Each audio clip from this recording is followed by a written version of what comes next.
Safety Doc Podcast with author, radio host, and nationally recognized safety expert, Dr. David Perrodin. Join us each week as we discuss the best and most bizarre practices in safety preparation and crisis response. Follow Dr. Perrodin on Twitter at SafetyPhD. And remember, the truth will keep you safe.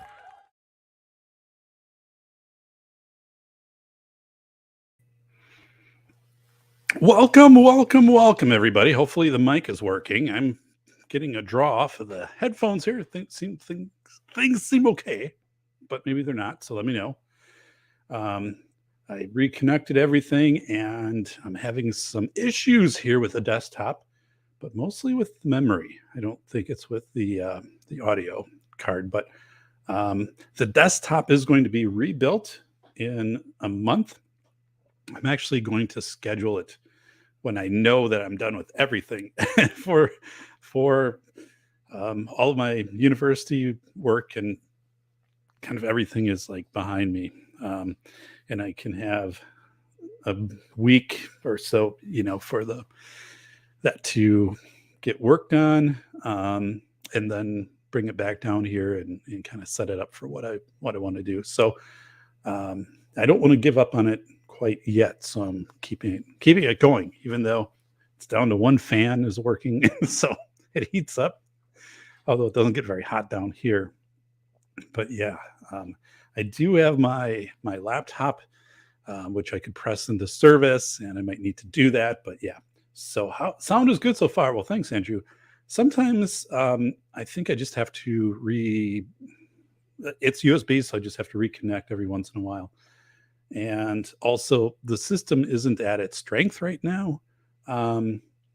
Meaning I've got a fan out, and so this was custom built again 8 years ago, and I don't have to replace everything. But there are some things that need to be updated. Plus I do have at least one RAM card that is starting to give up the ghost on me. It's starting to throw the break code at the end.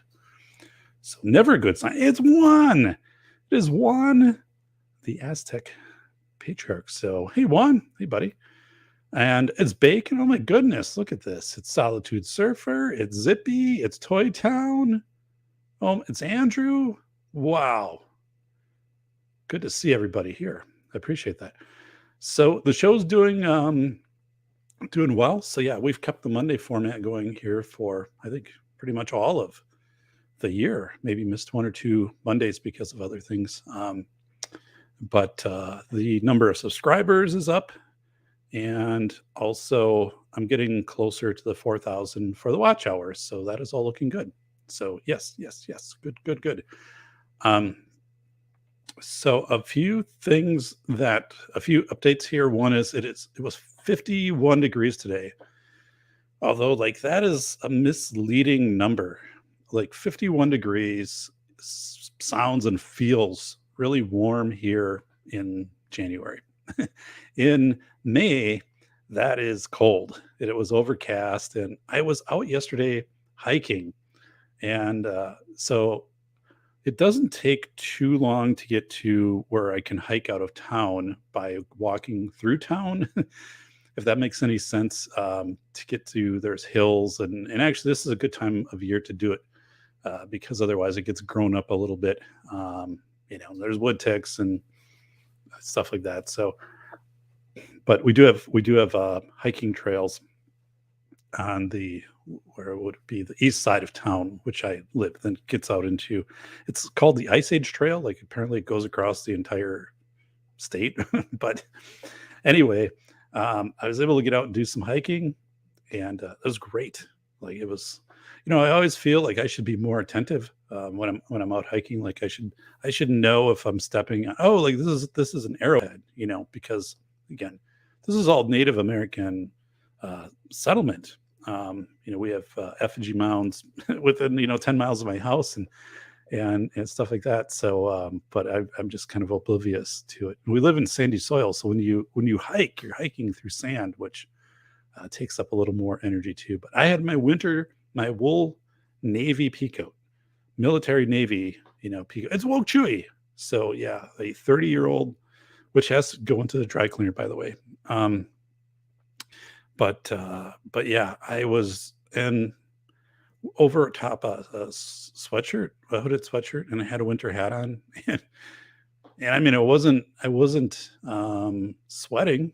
So, but yeah, it's supposed to be 75 on Saturday and then get to the stretch of, 70, like normal May weather. So, I'm hoping, but so, with that said, I guess we'll see. I'm not turning down the gain. I'm just turning down my feedback into my headset's getting a little loud.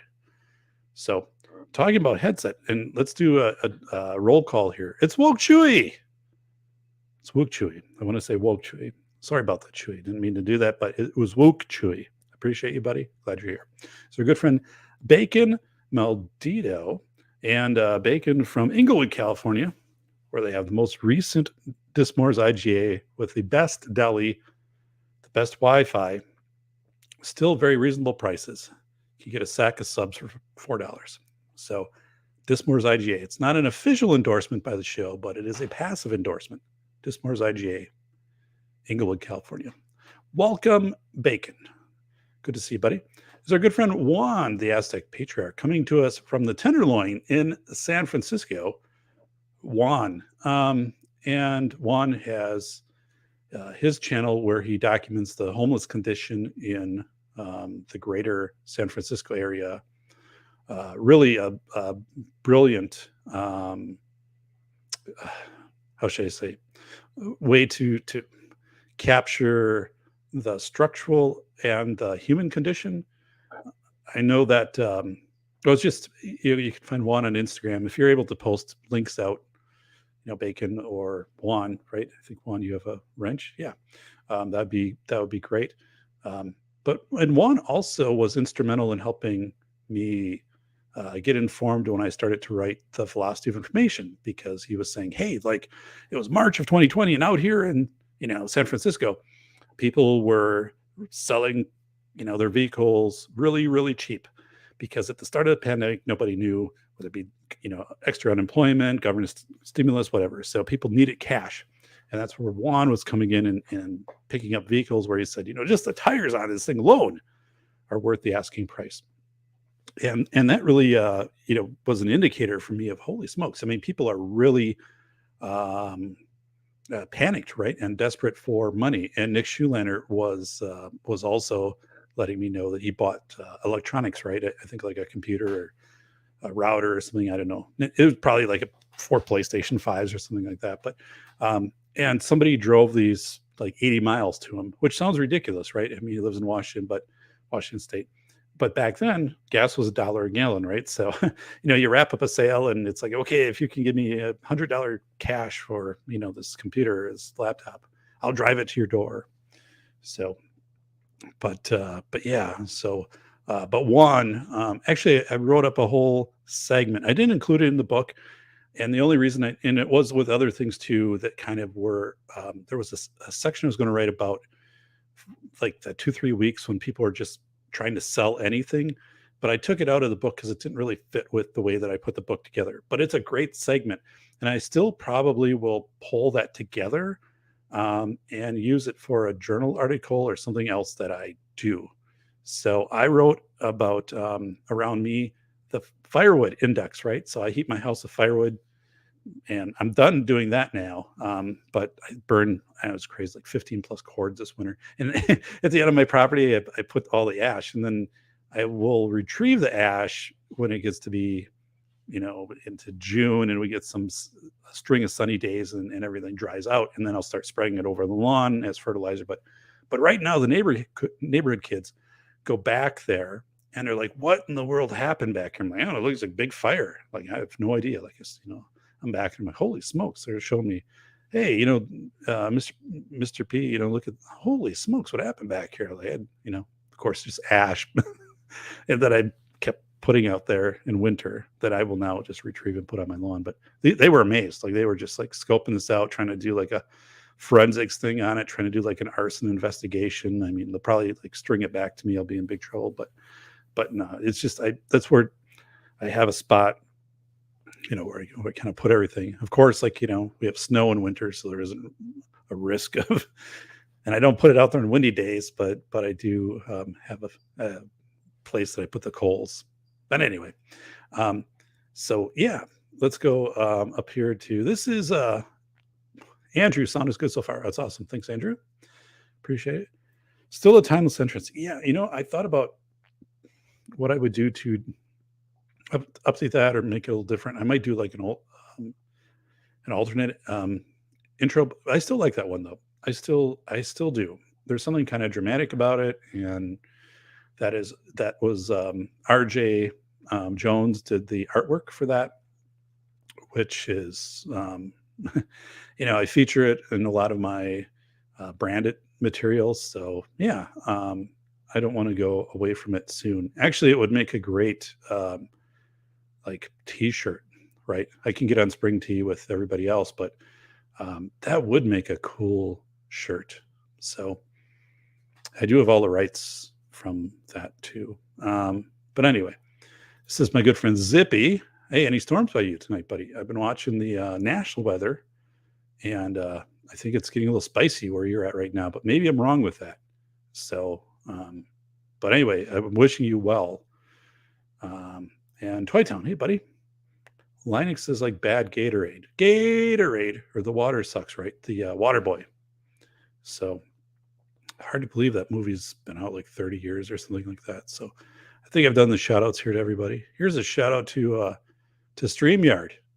So yeah, apparently.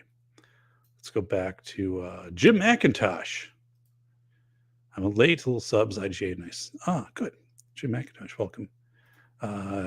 Donovan Warlord came from here. Cool. All right. He has a channel, those videos. You may have met the guy. Good. 15 chords. What's that? Like 4% of your yeah. I actually redid the lighting in that room. My fireplace room. So it also is where the furnace is. It's a big room. I would say it's 15 by 20 feet. My fireplace, or my firewood room downstairs here. So might even be a little bit bigger than that. I should know this. I've lived here 20 years. It's my house, but yeah. And this time I changed the way that I put the wood down there. So I had these little walking paths of like 18 to 20 inches between the piles. I would say, if you remember in Indiana Jones, what was it? The Temple of, no, it was Raiders of the Lost Ark. I don't know. It was the one where he had it going, and the guy, he had a drink from the chalice, right? And the guy said, "You chose wisely," right?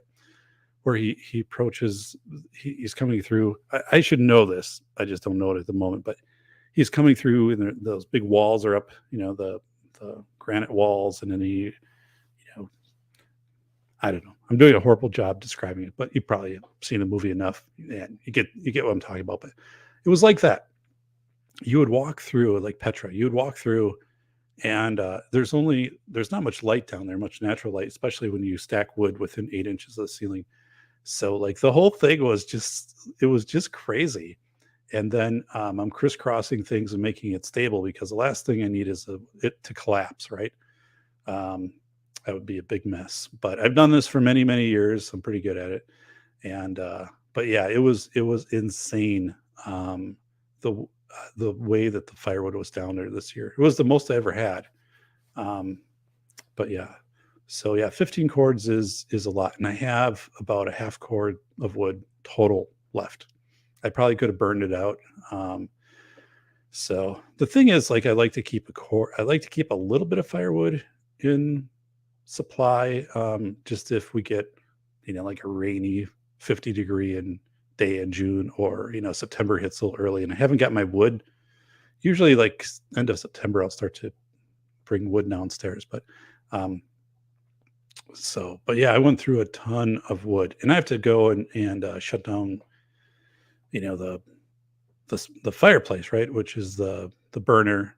It's just not a fireplace, not a traditional fireplace like heats my house. So it's quite a process to shut that down. I don't mind it. I actually enjoy it, but it will consume the better part of a day to, check the flue. I have a port flue, check everything. from up above, check it, shut everything down, clean everything off, get all the ash out.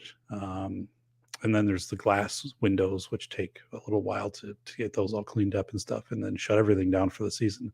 Disconnect it from the electrical source, so it's not, because it kicks in and blows heat through the house. We've got a decision to make in that room. So I call it the fireplace room. Everything here is utilitarian, right? So I like it's a kitchen, it's a bathroom, it's the front room, it's and but we have carpet in there, and we've been debating if we should move that to like a laminate, like a better laminate wood, like I did down here in the office, which made a big difference. It is so much nicer down here since last June when, the carpet was ripped out after 20 years and there was a nicer laminate wood put in down here, and upgrade some of the lighting and stuff like that too, which I did in the fireplace room anyway. I upgraded the lighting significantly in there. I daisy chained these LED lights I got from Menards, where I used to work when I was in college. But and you just flip on the switch, and I had the one that would go on live. I had it wired that way initially, and then I just daisy chain. Now they plug into each other, and it's just amazing because you can see from one side of the room to the other, which makes the room appear a lot bigger. And my youngest daughter immediately said, "Oh, this room looks a lot bigger," because we only had like a couple screw-in light bulbs, and I didn't really have to do much in that room. Now it serves as the second pantry, right? Since the pandemic, I have a full second pantry down there, and then also the firewood, and then the furnace, which reminds me I need to check the furnace filter. I've been thinking about that for a while, but so we have a big, thick pleated filter on there. So it's good. I just have to I got to change it up before too long here. So let's see. As a boy, this is Jim McIntosh. As a boy, I split firewood with a big, heavy maul made in a factory by tradesmen, bent anyway. That made it even more difficult to control. Yeah, I used to split wood too. And now, like everything, I get it split ahead of time. But as a kid, yeah, I'd be out splitting wood, and we had a maul that had, as you would come down, it would bring out like two kind of teeth that would push the wood apart.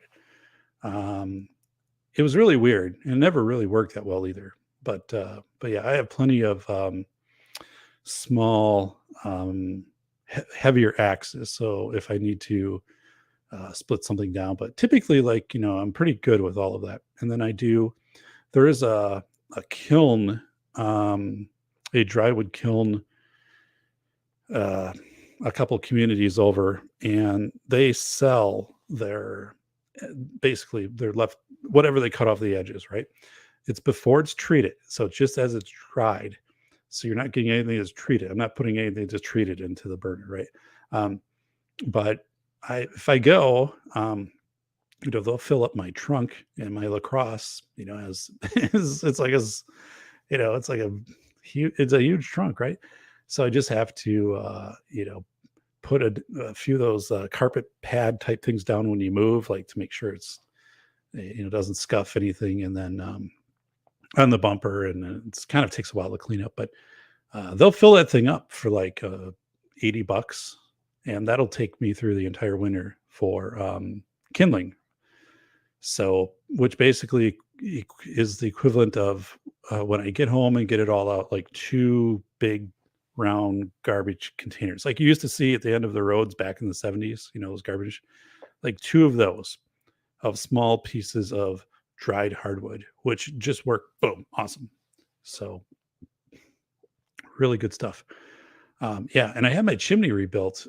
I actually have photos of that somewhere, but 2 years ago, because the flue was fine, the support flue, but the chimney itself had cracked. So that was rebuilt completely. So we're all good here. But yeah. This is bacon to Jim. Not for the doc. He's clearing out an entire forest.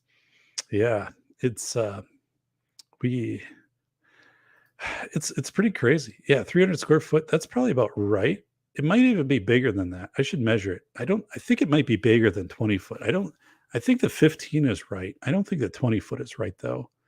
Um, I think it's longer than 20 feet. So, this house was built in 79 and this basement was then finished after the fact by the homeowner.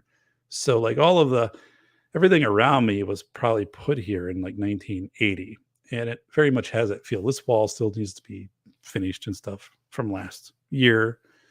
Um, and then, it's pretty uh, anyway, he kind of just put walls up where he thought walls should be. So, which is okay.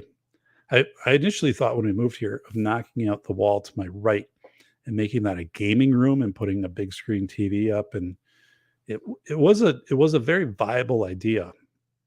There's nothing load bearing on that wall that would have messed with that. So I just never did it and I won't do it now.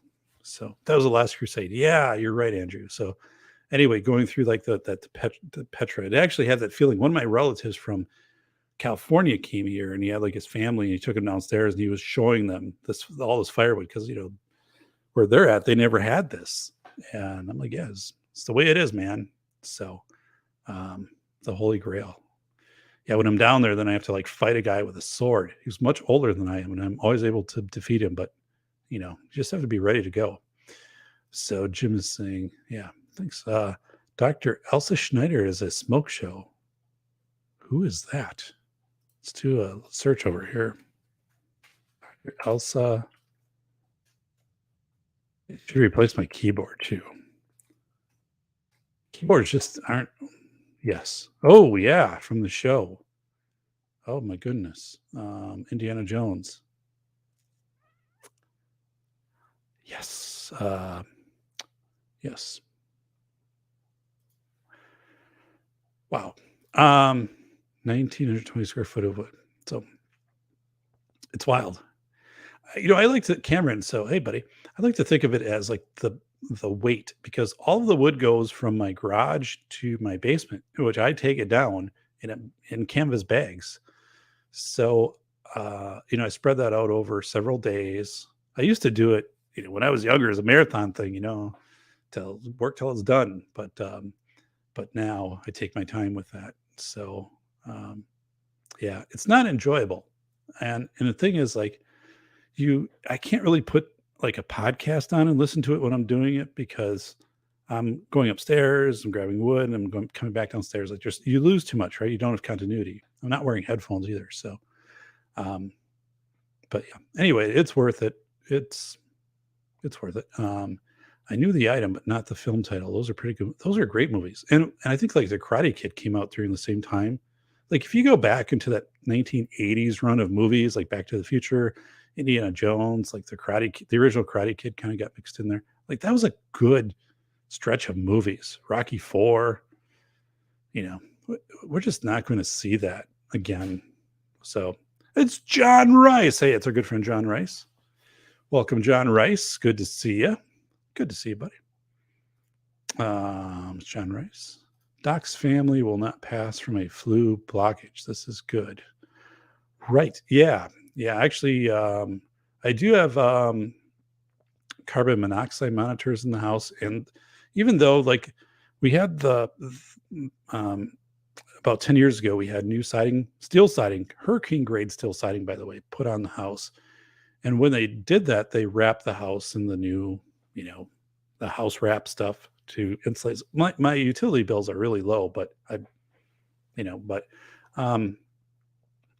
house really isn't that air tight. It doesn't ever feel cold or chilly, but I actually appreciate that I have a little bit of airflow in the house. But yeah, I'm always monitoring and checking that where the flue is, and then I have a carbon monoxide detector not too far from there, but never had an issue. There's once in a while you got to just kind of watch what you're doing because if there's high humidity outside, right, and you don't have hot enough fire, the chimney will condense the smoke because the chimney's cold, and the smoke will then sink back down and it will push out the front of the burner, and that can smoke up the house. It only happens once in a while.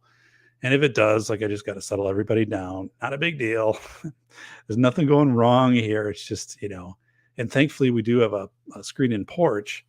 so I can open the doors off the fireplace room and immediately, get ventilation, stuff like that. So, but once in a while, yeah, that's something, you gotta understand this whole thing of, what that means. But yeah, so I have a couple carbon monoxide detectors, one downstairs, one upstairs. Um, so we're good. Doc was a firefighter here at one point too. So I have a fire extinguisher right around the corner, a couple upstairs. So we are here in good shape. And I live in town where we have a full-time fire department. So it's a plus. Happened to family 4 or 5 passed away from carbon monoxide. Was a faulty. That's horrible. That's absolutely horrible, Jim. Yeah. Yeah. So really pay attention to those things. This is Chrome Dome Omega. You're new here, so welcome. And hopefully you're not a bot, but welcome. If you are a bot, my bot squad will take care of you. So if you're not, welcome. Doc splits wood all the time with his bare hands. It's like TJ Martinell. So yeah, I've got a really good setup now. And one of the things too is like I don't need to mess around with like I can usually get a fire going the first try, right? With a little bit of newspaper and whatever, and it's just kind of how you structure it and how much ash you still keep in the burner versus like outside. And God, by this time, I mean I've been here 20 years. So I mean I've had to have had 3,000 fires like that I've had, so you kind of get that sense of what's going on. So, and I use welding gloves, when I'm always coming in and out of the fire. So, mill scraps, yeah, it is. So, and I worked a couple summers at a mill and at a kiln that did drying and then did edgings and stuff like that for interior home stuff. And so yeah, and that's one thing right up, and they market it too. They said none of this has been treated; it's just been dried. So, and it's really good. So, yeah, I'm fortunate in that regard. And of course I just want to get rid of it, right? So you just show up and back up, and I load it myself because like they get a little wild when they're trying to load. I'm like, hey, I don't want the car or the bumper all like mangled up. Let me put all the stuff down and just like put the bins here, and once I'll empty it and fill them up and just let you know. So metal or plastic, I don't know what that means, metal or plastic, what the question there is. So Jim, Chrome Dome, hey Bacon, some people talk about a knife hand. Doc has an accent. I do. And Chrome, if you haven't subscribed to the show, please do. Tell all your friends, including Bacon. Doc is secretly Metal Mario on his arm day. Good evening, everyone. It's our good friend New York Outcast from New York. Good to see you, buddy. No, nothing is made to last. The older the keyboard, yeah. I'm using a lighted Logitech Witch and with a mouse, and they're both wired because I was getting too much interference here without having it wired, and both of them have kind of gone bad. They're less than a year old, so I'm just gonna have to change these out. So yeah, that kind of sucks, but monitors are doing good. I thought about changing my, so I have 3 27-inch monitors in front of me, which goes 6 feet across. It is a good setup, but I'm wondering if I should take my main monitor in front of me and switch it out to a 32-inch curved monitor, go with a bigger monitor in front of me, and then push these other ones even further off to the side. I think it would work. I'm not quite sure though how it would be to type and do like that type of stuff on a curved monitor, because I probably won't be using it for gaming. But I have 3 monitors, but I feel that's not enough. Many times I wish I had this set up so I could stack monitors. I have to reconfigure how I have things in the back, but I could do it. I could stack and get a couple monitors up above. Or I want to put something either like that or up on the wall. And I don't know. I used to always have one monitor when I was working that would allocate to like a podcast or like some video documentary, like the building of the Hoover Dam, or, some DVD, right? Like, Revenge of Nerds or something like that. So that would always be playing as I'd be working. Now I'm like, I don't have space for that because I use all 3 monitors. So I need like a monitor I can just kind of throw things on. So anyway, I have some options down here um, in the studio. So and I'm thinking about not in back of me, but to the left of me over here. So over here, that is just a plain white wall, which will be eventually painted. But I'm thinking about putting up if you go to like Bed Bath and Beyond or Bed Beyond, I don't know. It's in the mall. I don't go there often, right? But um, if you check out in back of the checkout area, it looks like a window that looks out onto like a bright, sunny green prairie, right? It's an illusion, right? But now I found a company that sells these for like ceiling tiles, which I wouldn't do, but as a wall. And I thought, oh God, that would be actually a really cool effect down here is to have a wall that looked like it had a window, which looked out onto a sunny day because this office has no windows. There's a window in the room next to it, but like most of the time it's cold and not sunny down here. So I just think psychologically that might be a really cool feature to put up on the wall. So I'm kind of investigating that, trying to learn a little bit more. If you know anything about it, let me know.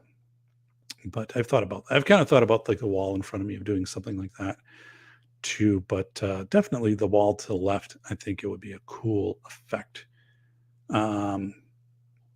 So before I keep going here at the half hour mark, appreciate everybody here. So I do have a topic today, which I'll get into in a little bit. It is the Smoky Mountains Wildfire, the Collapse of Physical Time. Is an excerpt from my book, The Velocity of Information, Human Thinking During Chaotic Times. So I will do an excerpt. I'll do a reading today from the book. And also we're going to talk about the Smoky Mountains Wildfire of 2016 and some very unique features of that. So we'll get into that in a little bit. The blog post is already up. If you are watching, right, you can see the show description. That's all there. And then I will have it out tomorrow at safetyphd.com. So all of that will be there. So, and why in the world is this not,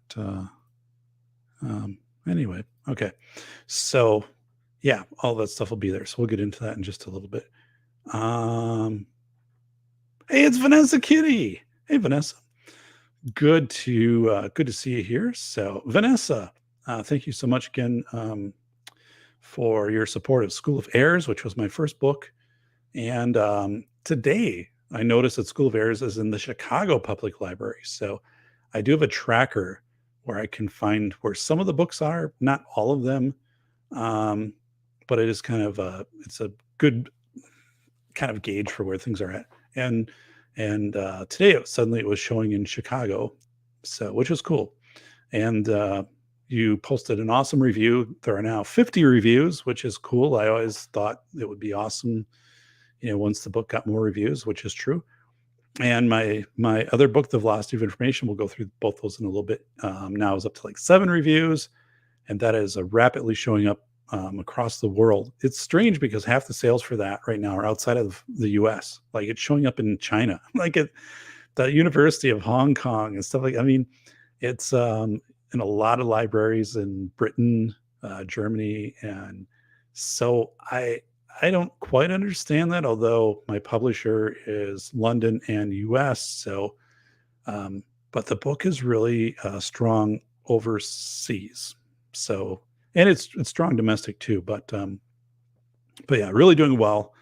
A lot of great feedback. Reviews are starting to come up for that. I think it has 7 reviews. It's been out a month now, so that is awesome. So we're going to talk about that. I have an update on the audiobook. I'm going to share it for that too. So, but welcome, Vanessa. Jim McIntosh, those are illegal in some places because they work so well. I think we've gotten foolish and ill-prepared. Yes. Sure, you don't go there often. Don't worry, we'll keep you your secret. Oh my goodness. Wow. Multiple sources of heat in cooking are important. Absolutely. So Vanessa, School of Airs is a must read. Yeah, thank you. So I have an update on School of Airs. So here is School of Airs. Thank you, Vanessa. Rethinking School Safety in America. A few updates. One is if you go to Amazon or wherever places sell books, there's now a paperback option for this. and it will now be available in paperback starting July 15th, which is new. Like this came out in 2019 as a hardcover and ebook, and now they are additionally releasing it in paperback, which is cheaper. So that'll be out in July, but it's already on the website, like you could pre-order. But in addition to that, I narrated this audiobook, and I checked with my narrator, or I checked with my editor today, the sound engineer. He's in the home stretch of getting the files done. I have the companion document done. It's through Findaway Voices, will be the distributor. So this will be out no later than July 15th, probably before then, as an audiobook. And I'm pricing it pretty low because I am not a professional narrator. It is professionally edited, so I do sound very, very good, even though I'm not a professional narrator. So kind of what you have now is how this book is narrated. But because it is written for me talking to the audience, right? I don't have a lot of interviews, things in it. It works really well. And so I'm excited that this will be an audiobook. You'll see it. It'll be through Audible, through Google Books, through Apple, all the places where you can get audiobooks. So that, and it'll be also available in a lot of libraries as a checkout through like Overdrive. So that was one of the features that I wanted. So that's why I want to Findaway Voices.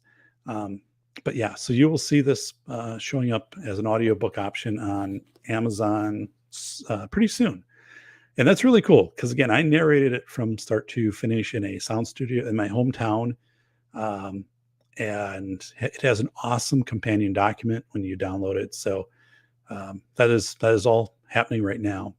But yeah, this book is really amazing.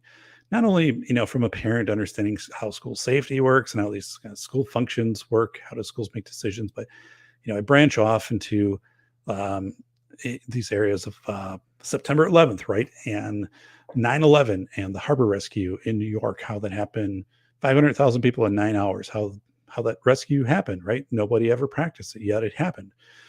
Why did it happen, and the psychology, and really that it had more to do with the 1980s than it did with the 2000s. So it's all in this book. And this book just continues to work its way into more and more libraries across the world. And the thing is, it really kind of got thrown off with a lot of things in the pandemic, right? Because when there wasn't in-person school, there weren't school shootings, school violence was down, people weren't thinking about school safety. So, the book came out in 2019, then 2020 kind of cooled off that topic. And now everything is really heating up again. And this book, is cited by other works and so forth, but it's really good. Vanessa Gedalia it's good. But I'm excited, right? Because it'll be out in paperback and also audio this summer, and audio could be even sooner. I mean, if I get the audio files by the end of the month, it would take me about 2 weeks to have everything turned around and set up on Findaway Voices to start distributing. So it could even be, by June, that this book is out in audio. And if you want to listen to Doc narrate, and again, it's the sound engineer is cutting out all the mistakes I make and making sure all the audio sounds great. He doesn't have his USB mic, I'm sitting there in a booth but yeah, it's really good. So now with that book, this is the book, Velocity of Information, Human Thinking During Chaotic Times, which has an awesome review just posted by Ben Hawks. So check that out on Amazon. That review just went up. We also have a review by Joe Dolio went up. So reviews are starting to come up for this book. This is really relevant into what is happening right now, as far as chaos around the world, right? We kind of leave one chaos event of a pandemic and get into another of inflation/war. But Velocity of Information, Human Thinking During Chaotic Times, 10 interviews in this book. Linda Stone, how does our attention work? It actually works in a serial fashion. This whole thing of like, hey, you can split your attention on many things, like that doesn't work. And the science shows it doesn't work. But here's how to kind of hack your attention. Larry Lawton, America's Biggest Jewel Thief. Robert Travis, Alaskan crab boater, how he survived, how like you had to, attention every moment. And one chapter is like, all 4 of my bosses are dead. So Yeah, custom figures. This book is again selling gangbusters internationally. So we are in great shape here. So yeah, this is really doing well. Check this out. This is also in paperback. They price this high for hardcover, and the reason is that this book is popular in libraries, right? So libraries want a hardcover book because it lasts. So that's why they do that. I have no control on the pricing whatsoever, but paperback is very well put together. I love my paperback version. I've got it over here to the left of me right here. I grab this, and if I just want to go somewhere and read, I take this book because I mean, and I've had this book with me in a lot of places, and it's not bending up or anything like that. Very easy to to go through this. I have a lot of custom figures in here, a lot of photos I took, also custom images made. So yeah, you're not shorting yourself at all if you're getting the paperback version. It's also available in ebook, and it will be available. Dun, dun, dun, this is the big news. It will be available in audiobook April 1st, 2023. I know it's a long ways to wait. 11 months. You're like, Dave, come on, 11 months. But it's done. It's completed, actually. Believe it or not. Yeah, it is done. Ben Hawk. Ben Hawk is the narrator. You can learn more about Ben if you want to kind of just do a search. But for Ben, he is the narrator, or he narrated. And he's a professional actor, and Ben is phenomenal, right? And that book, the velocity of information really required a match to someone of Ben's ability, right? And so Ben is entertaining and vibrant, and then also like just grasp the concepts of the book. And because that book has 10 interviews, I didn't want to narrate it. Because like I don't have that skill set, right? It would take me quite a while to even kind of get into that ballpark. The way School of Airs had to be narrated by me, that was a contractual thing. But so this book is awesome. It's already done. It's already uploaded, but it's not available to you until April 1st of 2023. And it is very affordably priced. So if you do have an Audible subscription, it'll be available to you. It's again through Findaway. That one's also Findaway Voices, but hang on. So like if you're really into the book, know that there's a professional narrator. It just sounds awesome, right? It was 6 hours and 40 minutes total when it was done, and it was very important for me to have the books available in audio because I worked at the School for the Blind for 4 years, and there were so many of my colleagues, and then also adult students, right, who would say who would just tell you like if a book is available in audio, it's much better than if it's available in a text reader. So I always felt like it was missing, like I had this certain audience I didn't have the book accessible to, and now I've remedied that. And plus, like I like audiobooks, and when when I'm driving to the university, which is not close to where I'm at, when I teach on weekends and stuff, I throw in an audiobook, right, and I'll listen to that. So I'm thrilled that they're out there in audiobook. So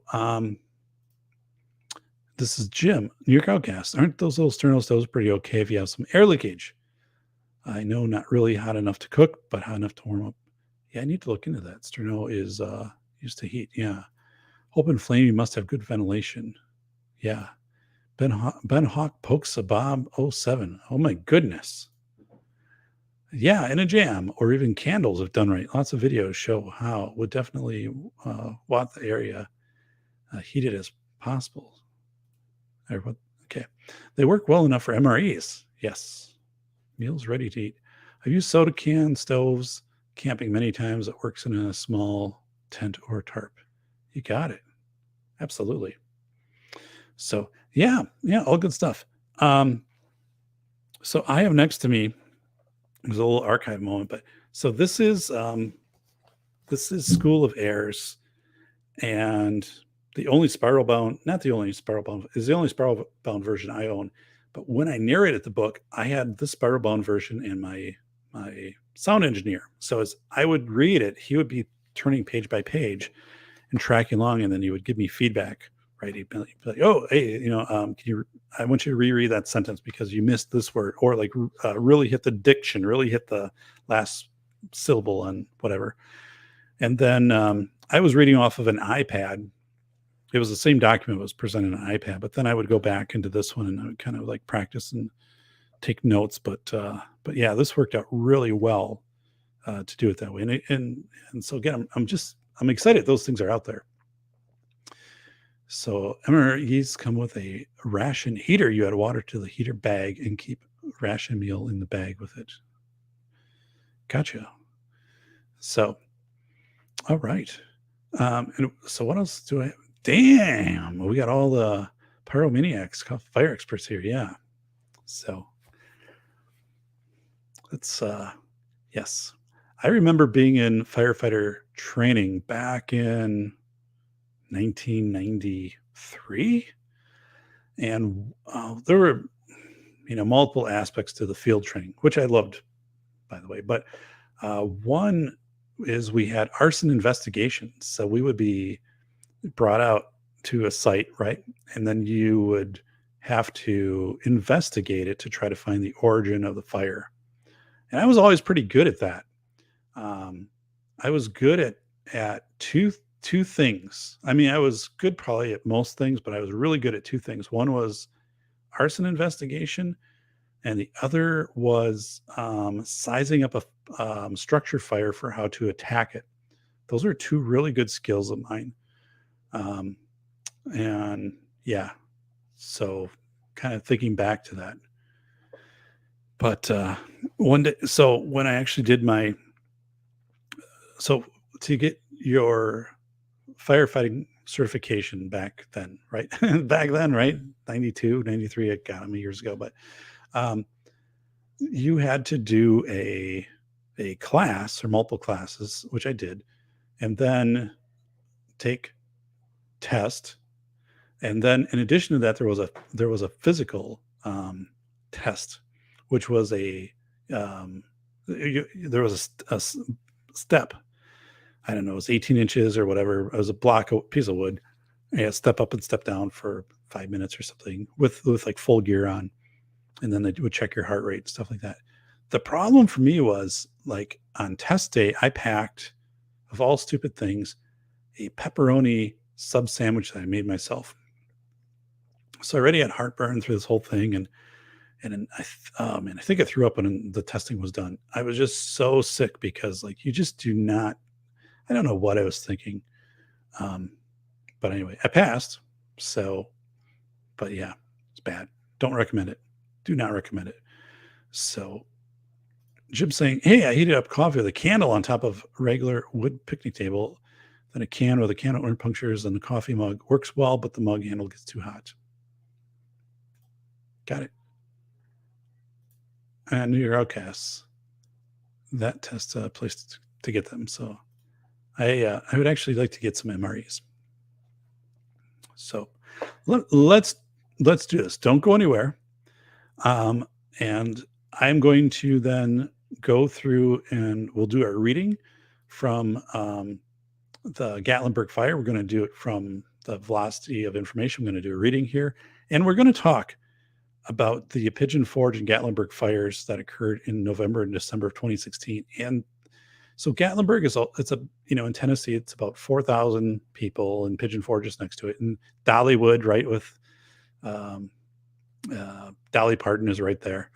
And there were some really bizarre things with this wildfire, which ended up killing 14 people, destroying many homes, 20,000 acres. But there were very bizarre human behaviors with this fire. So I'm going to talk about that in today's show, which is this collapse of physical time, and kind of what was discovered after the fact, what happened, what was discovered after the fact, and then what we all need to take away from that. So don't go anywhere, and we will be back here in 2 minutes. Do not go anywhere, Vanessa. Make sure nobody goes anywhere. Jim, New York Outcaster, just guys be the heavies. Don't let anybody go anywhere. I'll be right back. We're going to do our intermission here, which we haven't done for a while. This was done by Swamp Dog Armory for us. Let's get our intermission.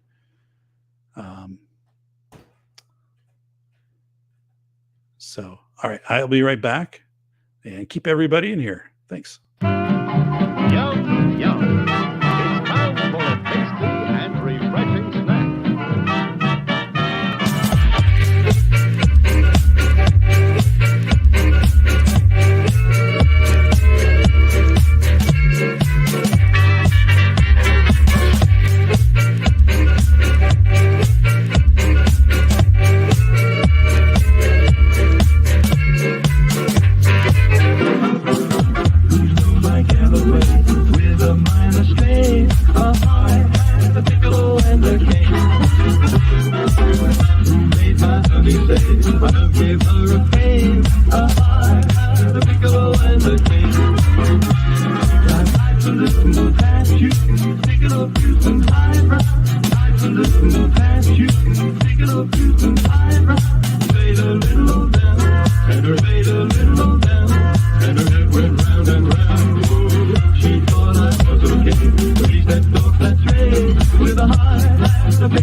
Hey, everybody.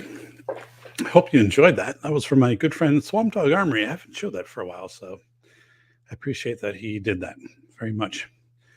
So I hope you had a spirited intermission right there, and that the concession lines weren't too long.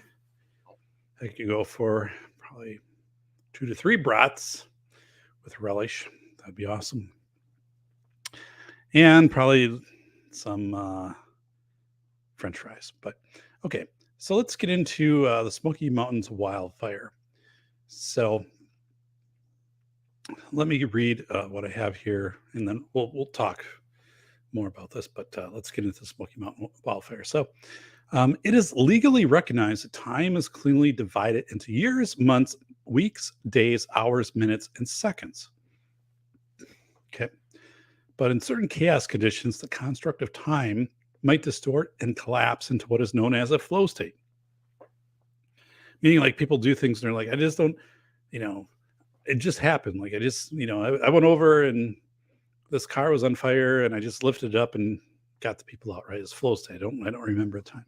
Um, but okay, all that matters is the moment. So this is what happens: the collapse of physical time. We'll give examples about this. And while we convince ourselves that we will observe and respond to bountiful warning signs, that's going to be big when we get into this in just a second. There were so many warning signs about the Pigeon Forge and Gatlinburg fires that people just blew off, right? And we're going to talk about why they did that.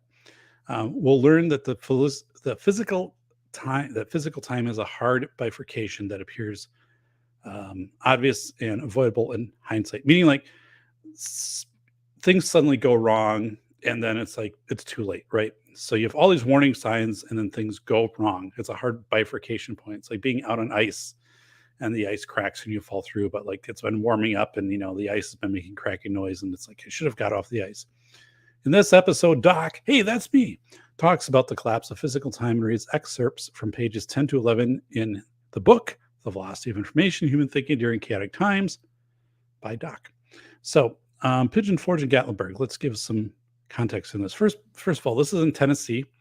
It's a mountainous area, the Smoky Mountains, Great Smoky Mountains.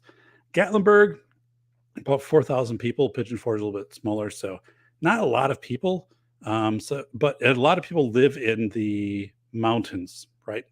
So again, if you look it up on a map, right, you can figure out where these areas are in Tennessee. But Gatlinburg and Pigeon Forge, close to Dollywood, so where Jim McIntosh and Wook Chewy like to, and Vanessa and Heath, you guys like to vacation there and bacon.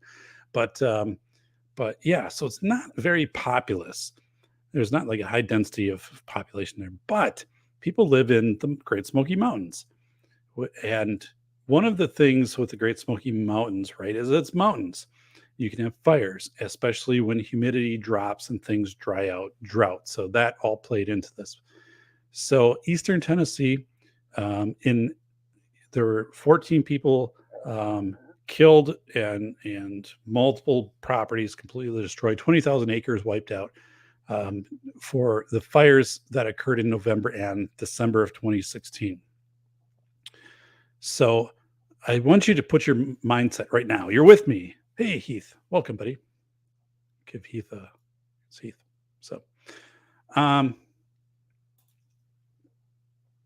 so imagine, right, that you are there. Okay, imagine that you are in Gatlinburg, you're up in the Great Smoky Mountains in a cabin, you're vacationing, you're chilling out for a while. Okay, so I want you to just imagine that, because that's what a lot of people do when they go there. Now, a lot of these, so when you try to find, like, you're renting a cabin or something or whatever, like the GPS doesn't work very well. And a lot of these have side roads that kind of lead off the service areas. So it's just not super reliable, especially back in 2016, even like now, not super reliable. But anyway, during the day, you could probably find your way up to these places, right? Again, we're talking pretty rural stuff here, Great Smoky Mountains. So now try to imagine, even like at night, if you're not from around there, even if you are from around there, but if you're at night, it gets a little bit trickier trying to figure out where you're going, especially like if your primary road is blocked off. But so I'm going to take you into 8:30 p.m. on November 28th, 2016. So 8:30 p.m. 8:30 p.m., November 28th, 2016. So I'm going to kind of hop around with the story a little bit, but very high winds, roaring flames. Suddenly the whole mountain is on fire, right? And it burns up the cell towers, and it actually goes and burns the cables, the cell cables that are underground, and melts them. So all your fiber optics out just like that at 8:30. You have no communications. For the fire departments, you could communicate by your digital radios to each other, but even your repeaters were out, right? So your ability to get to a tower and have that signal repeat it was not happening.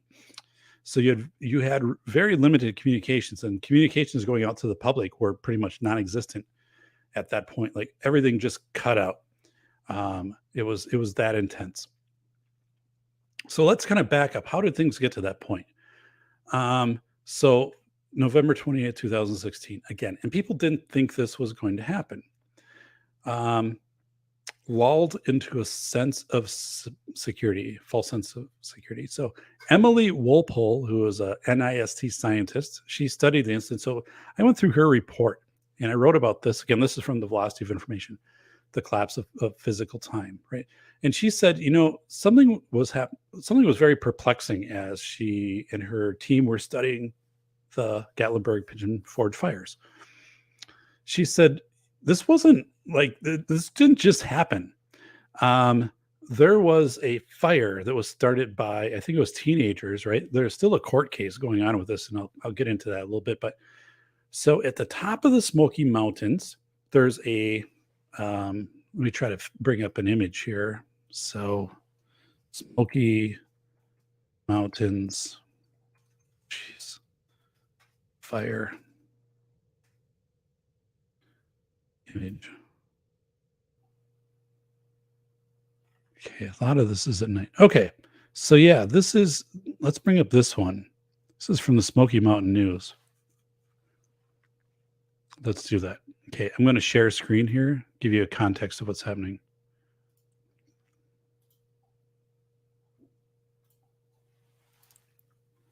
All right, right there.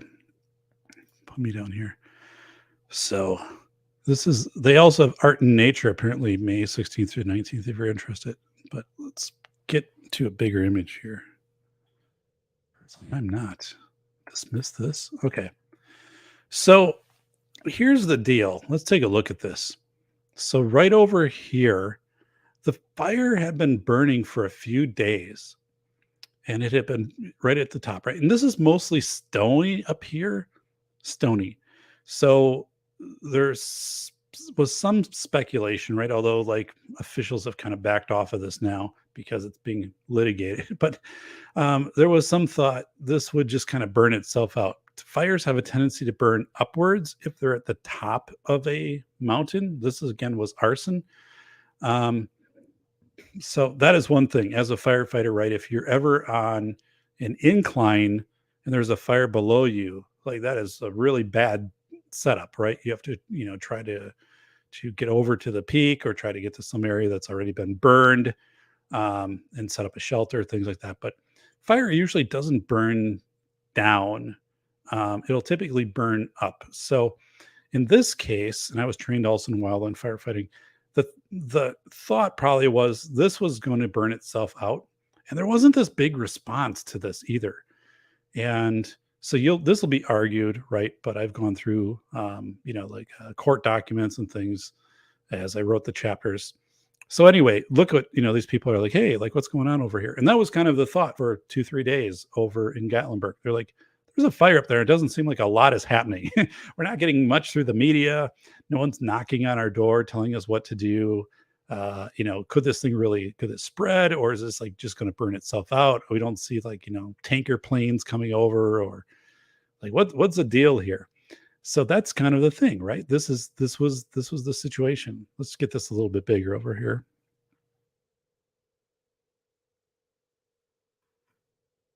So as you can see, so Smoky Mountain News, for goodness sakes. Wednesday, September 6, 2017. So yeah, let's get a good idea. So this is the issue. So here's the deal. And we're going to get in. I'll do the reading on this. But so this had been happening for the better part of a few days. And people knew it. So like these people knew it here, and people going up to their resort stuff over here and whatever, and people in town. But there was nobody who sounded an alarm, right? There wasn't anything coming out of saying, hey, we need to evacuate this area. And there was something else that was happening. One is it was dry, which is one issue, right? The other part is there was a low humidity front moving in. One of the things as being a wildland firefighter is you do most of your progress fighting a fire at night, because the humidity drops and the fire then can't progress as far because everything is more damp, right? So that's where you make your progress on a fire. So as long as the humidity was pretty decent, there probably wasn't that big of a concern. But suddenly the humidity was going to drop, and that was forecast. That was going to happen. And then as the fire started to spread, the fire kind of creates its own vortex ecosystem type thing that feeds the fire, and it just goes crazy. Very unpredictable. It's chaos. It's nonlinear. So anyway, imagine now that you see this image, right? And this has been going on for a few days. Like, what would you do, right? Would you, if you're not seeing anything on news, or if you're kind of asking locals, say, hey, like the mountain seems like it's on fire. Like, is that typical around here this time of year? I guess, like, how would you respond? So we're going to get into that in a little bit. So let me get that out of here. So yeah, that is good. So Jim, caffeine for you, coffee stat. So yeah. So anyway, so Emily Walpole, this NIST scientist who came and studied the incident, said, she said, I uncovered a perplexing finding in my analysis of the multi-day fire. Quote, it's possible that you can get used to smelling smoke and it basically lulls you into a false sense of security. The fire could be miles away and be producing smoke. Likewise, some resorts and vacationers in the area ignored the nearby threat until it was almost too late. It seemed that people expected that if a large wildfire requiring evacuation was going to happen, they would be told. Instead, many had to find out on their own. Resorts closed, issuing 11th hour evacuation orders as their hope that the fire would spare their area was extinguished while the fire was not.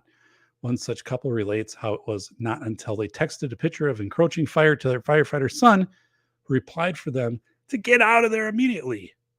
So imagine, again, we've got this image here. So imagine that. So they interviewed people after the fact, and they said, "Why did you not leave?" And some of these, people were tourists, but other people live there, right? And they're like, "Well, we thought if it was really going to, be a risky situation, the officials would have told us. This would have been all over TV. People would have been knocking on doors, right? And that didn't happen. And we're going to tell you what actually did happen. I'm going to tell you here in just a moment. But so they said, yeah, we had this sense about us that this is odd, this is uncomfortable, but right, somebody is going to tell us if we need to evacuate or other measures need to be taken or give us some update or assurance, right? So because that people just expected that. And even people again who live there said, I've never encountered this. This didn't seem right. But my gut instinct, right, was to get out of there. But I didn't do that because I thought, well, the officials see this. This is obvious, right? There's nobody like going around this and saying, oh, did you notice that half the top of the mountain's on fire? Like nobody missed this. This is daytime, right? Nobody missed that this is happening. So because it was so obvious, people just overruled their gut instincts on this, even people who knew better. But there was one family, husband and wife, and they texted a picture like this, similar to this, to their son. And they said, hey, like, this doesn't seem right to us. And he's a firefighter in some other state. He immediately gets back to them and says, get out of there. Like I just brought up, there's low humidity coming in. There's all this stuff like, this is, and they did. But talk about, sometimes like a member tech network can help you in that way too, which I read about in the book, Philosophy of Information. But anyway, let's go back to that. So as they analyzed this event after it happened, they were saying, why didn't people leave? They were interviewing people who had lived there, and they were interviewing tourists and people who've been. And they say, hey, and by the way, before we get there, it's Robert Ribbon Harrison. It's our zero weight oil buddy. Hey, buddy. Hey, buddy. Appreciate you. So, big fan of zero weight oil. Thank you very much for being here.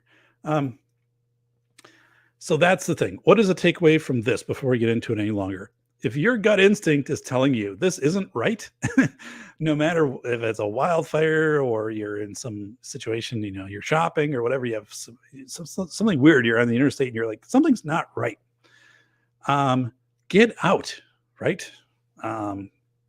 So kind of like the stock market in the last 4 months, but no, there, if you have this sense though that you you know you're looking at something that's very obvious and it doesn't seem right to you, run it by some other people, and also your member checks who aren't in that area, but act on this, right? Think about yourself and think, okay, I can see this right now. I have a road, I can get out of here. But what if this thing like started to burn more at night? Like, how would I get myself out of here?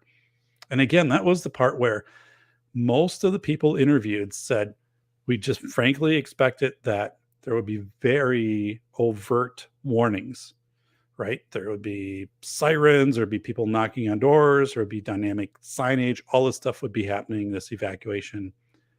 And because it wasn't happening, we thought, the authorities must know what's going on, right? So we trusted them. So, so the fire was observed 2 days before hell broke loose. So why wasn't the public alerted? So this is an ongoing lawsuit right now. Survivors blame park rangers and other federal personnel for failing to adequately alert the town about the fire's danger and speed. Insurance companies also have filed litigation in this case. The fire started as a small blaze November 23rd, 2016, the day before Thanksgiving, on the popular Chimney Tops Trail in the Great Smoky Mountains National Park. Authorities said it appeared 2 teenage boys set the fire. We got it, which grew. And then eventually on the 20th. So on the 26th, the fire is burning. You can see the smoke, the fire is burning. 26th is when the humidity drops. The fire spreads. It becomes it's windy at the same time as this front comes in, and then the fire just takes off. So litigation. Let me read a little bit about this. In 2020, I'm going to do a read from the book, so hang with me here. In 2020, senior U.S. District Judge Ronnie Greer stated that the government failed to properly alert neighbors of the risk of the fire. The United States government, this is quoted, cannot rely on the press releases and an e-blast to satisfy a requirement to notify park neighbors, park visitors, and local residents when it doesn't tell the court where the press releases and e-blasts were sent to. So just a pause right there. So basically they're saying, well, we just like sent out an Instagram post, right? Or we put up on our website what was happening. And, we emailed like everybody who was on our MailChimp that this was a bad situation. I mean, and they couldn't identify who they contacted, but just said, we went and electronically did this.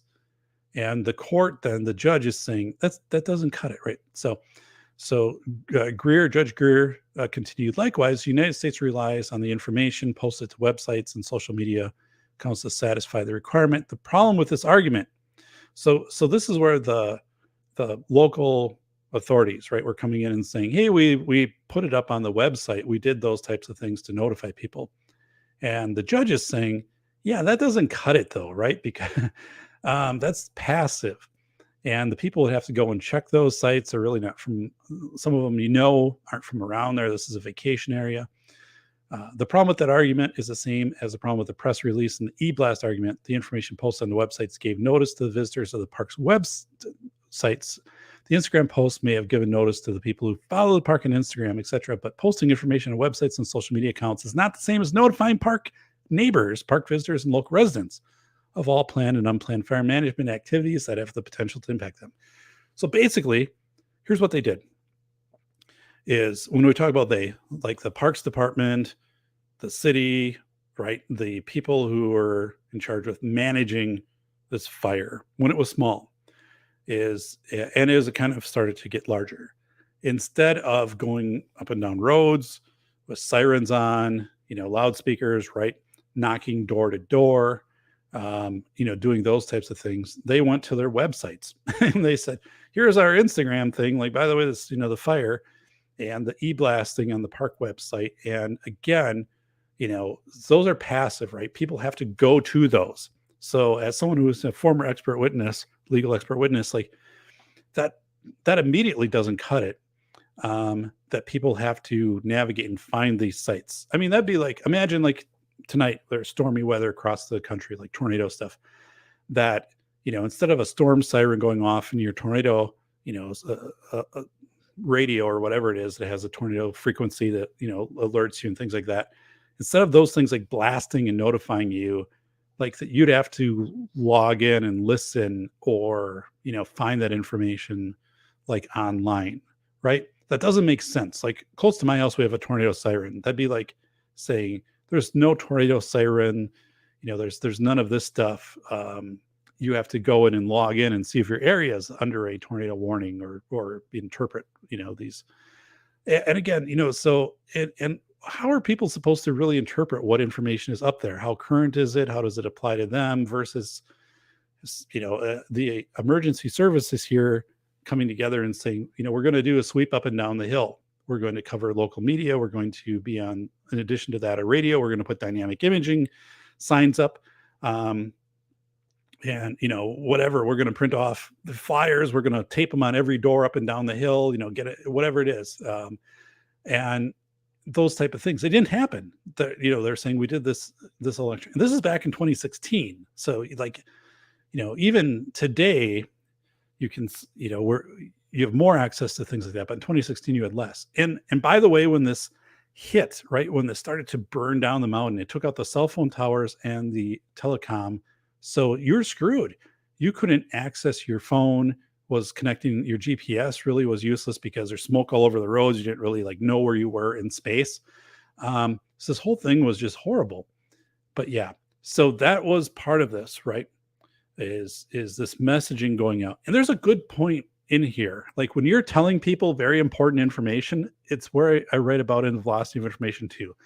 During World War II, for example, things about the Committee for National Morale, use images and be very explicit with people. This is what we want you to do. And this whole thing, and don't be passive, like go right to people and tell them, this is what we want you to do. So I think a lot of you can sense this right off the bat, right? If you're just saying it's a social media age, we're going to post on our website that this fire is dangerous, and we're going to post it on Instagram and, whatever.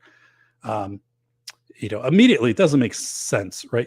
You should probably do that as one of 5 steps. And one of those steps includes you have a team that is going through this area, right? And notifying people, and then also identifying evacuation sites and how to get there.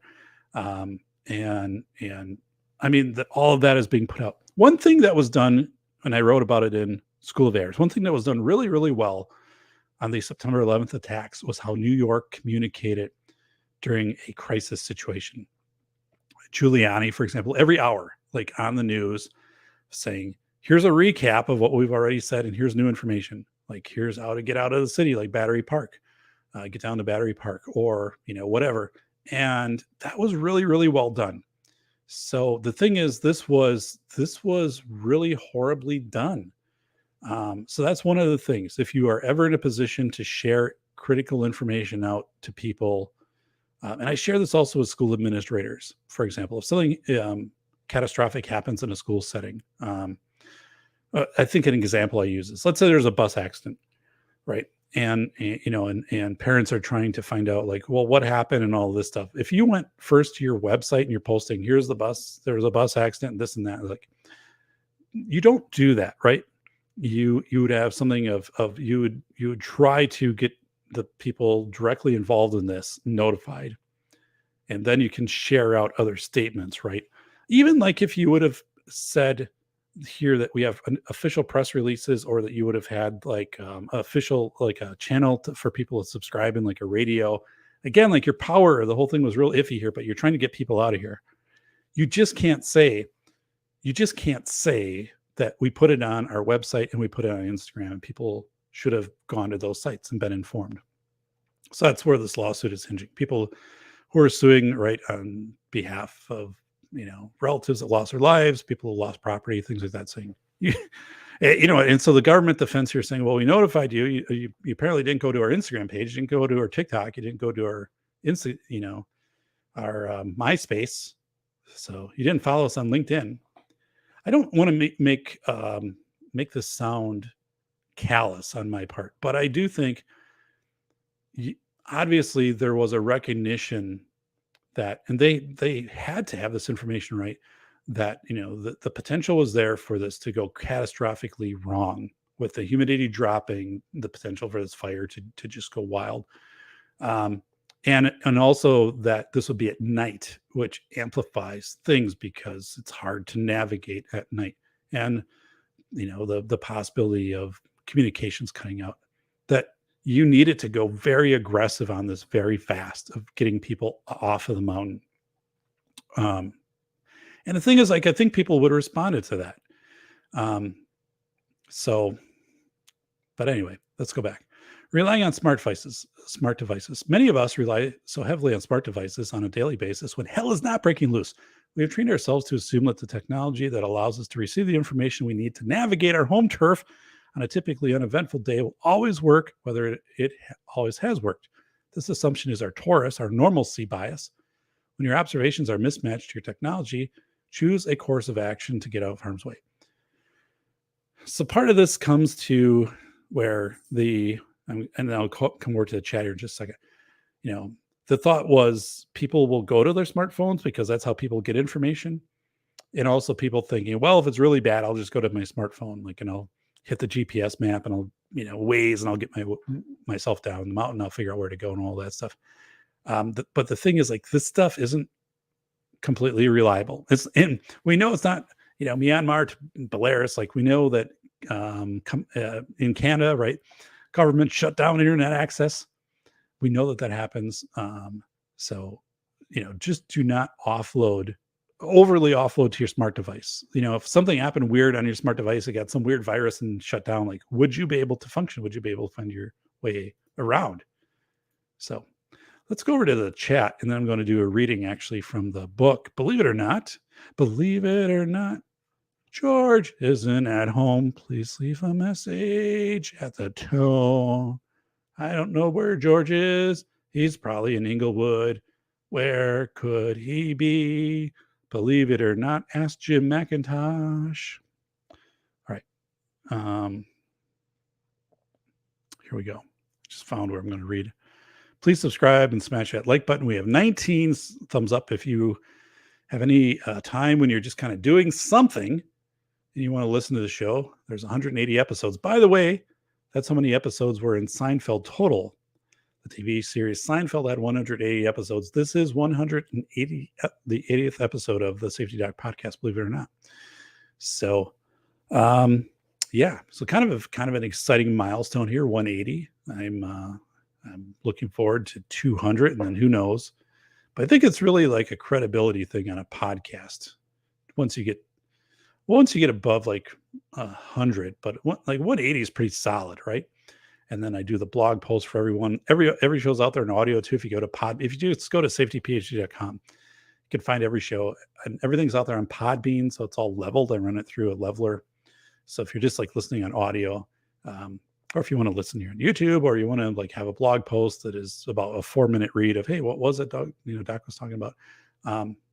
So it's all out there. It's really good stuff. But yeah, it's pretty cool. I'm glad. Like 180 shows is like, for this type of content, and I appreciate all of you, it's really good.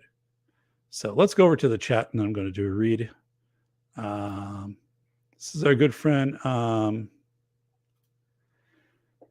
Robert. Hello, Wook, Chewy, and Vanessa. Robert is very cordial tonight, as always. Laugh loudly, change your profile pic and call it a day. Yeah. I don't know. It's been a long time since I changed my profile pic. I probably wouldn't. Separate GPS antenna receiver is best. Yeah. So you're right. So like Vanessa would probably have a plan for this. And even though like some of the roads like got shut down because trees fell over the roads and burning debris. And then you're like, well, now what do I do? Like, where's the second option? And, so these vehicles just like cooked, which is horrific. But yeah, most people aren't thinking about that. Jim McIntosh. Yeah. Let's go over here. I recommend the Garmin Glow. It is in generation 2 or 3 now. It gets 26 or more signals at once from satellites. Cool. I have a Garmin GPS in my vehicle. Our newest vehicle has a lifetime GPS. When we bought the vehicle new, it came with that. So it has a 12-inch screen, and it's been pretty reliable. It's been actually very reliable. But I have the traditional Garmin. I don't hook my phone up to a GPS type thing, but my Garmin's been pretty solid for me. So, But yeah.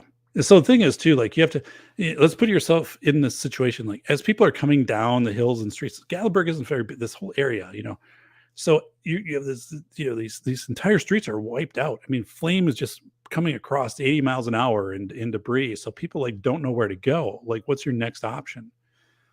Do you turn and go back up the hill, but then it's burning back at you, and your tires are melting, and the paint is melting off your vehicle, and all this stuff is happening. I mean, it's just crazy. So you completely become disoriented. It's a collapse of physical time. You have no idea relative in time where you're at. What's going to happen next is you're totally in the moment. You're only laminated to that moment of that second of what is happening. You cannot predict what is going to happen next. You have no idea what's in front of you, where to go, what's been destroyed, what's not. I mean, all this stuff is gone. All comms is dropped. It is gone, boom, in a second. Collapse of physical time. So, which is different than psychological. Psychological collapse is like getting to a burnout point and whatever. Like these are people who there were some people who died trying to get themselves down the hill, but these people still had psychological capacity. They just didn't have physical time. Everything around them had just fallen apart. So, it's like the collapse of physical time. If you're on the Titanic, it doesn't matter how psychologically sound you are, the boat will sink. You are fighting, increasing odds as the night goes on after the collision with the iceberg. So, 29 stumps would fail miserably in smoke, fire, chemicals, and usually high humidity. So, yeah, Garmin is poop hot, especially if low speed, high drag. So, so you're saying my $15 G.I. Joe radios, actually, you know what? I bet you your radios probably would have been pretty good, right? Traditional two-way radios in short distance or CB type radios probably would have been okay. Although it's really hilly, like right, there are a lot of mountains. So, I mean, you wouldn't have been able to get a lot out of that. But when you're relying on repeater systems and digital communication systems, those went down. So then, again, as a fire department, you can go radio to radio, but you have a difficult time then going to other departments, and anything you're trying to organize now as a multi-agency response is severely hampered. I don't know where I haven't been able to figure this out, where their command center was, because your command center should have the ability to keep going and then have a repeater and things like that. But again, with the mountains out there, like how far could you really get from your command center and not have a repeater? So repeater, by the way, a repeater. And so when I was a school administrator, one of the things that we looked at, let me get rid of the banner, a digital radio communication system. And this was, we're transitioning from analog to digital. And one of the questions was, could we communicate from school to school within the district over a few miles? And the answer was yes, if we had a repeater. And what a repeater is basically an antenna somewhere that would pick up the signal and then amplify it and send it out. And we did have a tower in town that was owned by the police department. I don't remember the whole thing, but they did allow us to put a repeater on the tower. And that way, for example, like custodians at night could talk from building to building on the digital radios that they had, which they couldn't do before. But you could also do that with administrators if something was going down, or evacuation, or like if you had people getting onto a bus and if they would get 2-3 miles out of town, you could still do the repeater, would still reach like this range because it was in an elevated area. So we had things pretty well covered. So repeater basically would take the signal and just amplify it. So it gives you more range, right? So, but again, if you're dealing with the Smoky Mountains and you're dealing with mountains, the mountains are going to not allow you to do that very effectively. Like you'd have to really figure that out ahead of time. And then, by the way, anything you had in the mountains was probably destroyed. So, and this is before a lot of the pinging to satellite type stuff, which was out there. Even if you could ping to satellite, though, you have to remember, like you're in your car and literally 20 feet in front of you, the road is covered with fallen trees and you can feel the heat coming, into your vehicle. And there's like, where do you go? So again, this whole Gatlinburg thing, one of the points is that people saw this fire burning for 2 days, thought it was something was not right about this, right? Actually, then, but in interviews afterwards, they said, we just thought the authorities would tell us. And the authorities are saying, well, we did tell you, but we put it up on our website and you didn't check it. So, um, you know, let's go back to chat, and then I'm going to do a read here. This is Bacon. I get it. All my emergency alerts from the government TikTok. Yeah. Which is, it's kind of true. It's you're kind of spoofing there, Bacon, but it's kind of true. Like, it's almost like, how do you reach people? Is it going to be like, it's because governments right now are kind of like, well, do we do a TikTok video to communicate how we getting this out to people? So this is where like official things, but there's no substitute in that situation for going door to door. It reminds me, I was alive right during the 1980 Mount St. Helens blast in Washington State. My brother graduated high school the day that happened. It was in May, and they knew it was going to happen, right? The mountain was going to explode. They were warning people up and down the mountain, hey, you have to get out. There was one guy who didn't, and then he was just kind of evaporated, like just when the thing hit. But this is something where you had plenty of time to alert people, and you chose to do it in a passive manner. So, but yeah. And the question comes up for all of us listening, right? And this is where a member check, right? The family that sent the video to their son or the pictures and said, hey, like, this is going on. Like, what do you think we should do? And he's like, get out of there. A firefighter, like, you're not safe. This is where your gut instinct. There's studies done by David Klein, who's a researcher in California. I don't know if it's Los Angeles or if it's San Diego. I don't know. David Klein studied firefighters. I wrote about this in School of Airs. I actually talked about David Klein in my doctoral dissertation. So this was maybe back in the 80s and 90s. So David Klein would go out with a team of researchers, college students, right? And they would go with firefighters and they would observe. And what they would try to figure out is like how much of firefighting was like instinct gut feeling and how much was directive. So, there are certain things like, fire engines get pulled up to a site and the horn, sounds so many times, right? And that indicates for everybody to get out of the building, right? That's a determination by whoever's leading the scene, right? But there are other times that firefighters, just like whoever's, you're up on the roof, right, with a couple other guys, and you're like, time to get off. And you're like, how do you know that? So David Klein did these studies, and he was trying to figure out, like, how do you know when to get out of these buildings? And then inevitably, like, the roof would collapse or the building would fall inward, something like that. A minute after people get out, the firefighters get out. And he'd be like, there wasn't any directive, right? You weren't told to get out. There wasn't the sounding of the horn and the engine and stuff like that. And they would, so they tried to say, was there some indicator? Is there like smoke that comes through the roof, or is there like a certain spongy feeling or whatever? And they'd say, well, no. And then, so they were trying to match all this stuff up. How do you know this? And it was just this thing of like, well, you do it long enough, you just get a sense. You just understand. And there's an innateness. You don't have to be like a 10-year firefighter. There's a gut feeling of knowing, yeah, this isn't safe anymore. And then acting on that. And all of these people that the National Institute's NAST, I don't want to say standards, I don't know, but it's NAST, Emily Walpole, that they interviewed, they're like, yeah, we knew that this felt wrong. We just believed somebody would tell us. So the response on this is, you feel things are wrong. You have to act in your best interest, whether you're delayed up on the highway and something really weird is happening or whatever's going on. Or there's so many of these times, just do what you feel you need to do to get yourself or those around you, those in your care, to a safe setting, right?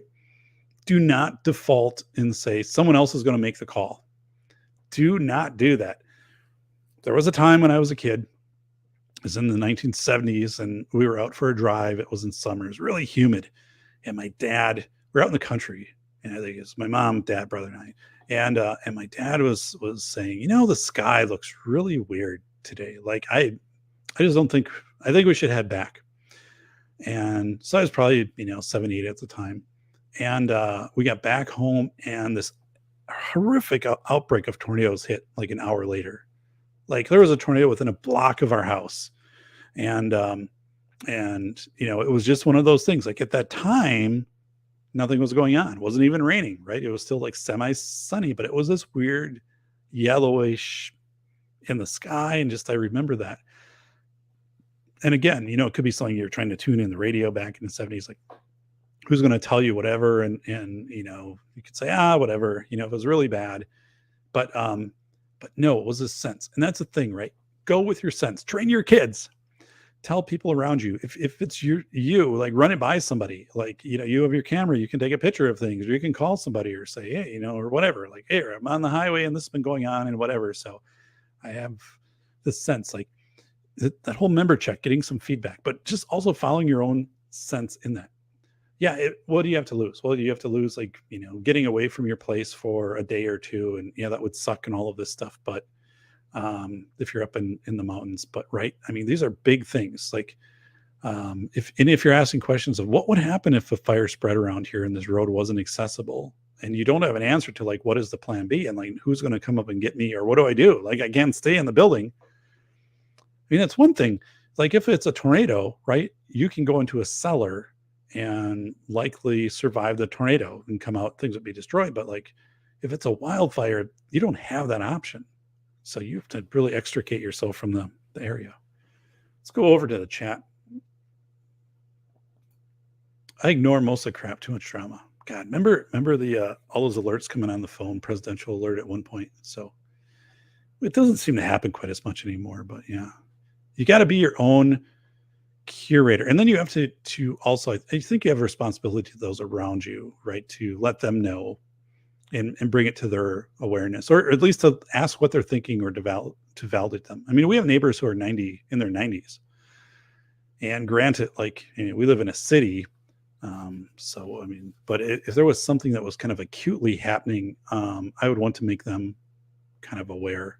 I think we did that.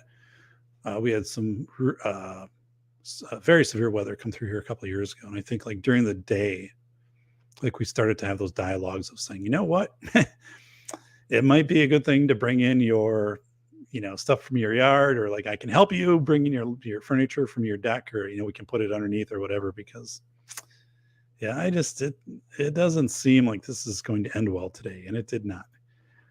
You got that from Pop's vomit response from burning human. Oh God, I remember listening to Pops talk about that. Yeah. Where the things, in his military experience, and how even like trying to eat a medium to well steak is impossible for him. So I can't even imagine. Just horrible. New York Outcast, comms scare me. I don't know enough to get tracks. So depending how bad things, I'm not used to them. That's a good point. Right. So yeah. So you're also, how do you interface with communications when communications has also kind of been more or less weaponized against you, right? Like being able to track you and things like that. So there's this whole trust part.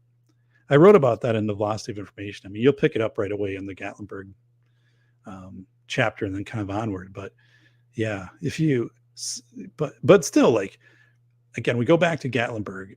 If you were there, and I guess, I mean, the question is, would you'd have this inertia where your family or just you'd be like, damn it, like I just got everything unloaded. Like I'm up here in the cabin, I'm renting this. Like I don't want to load everything up, or like I don't want to be spending the entire time up here checking in on the status of this. Like I just want to enjoy myself.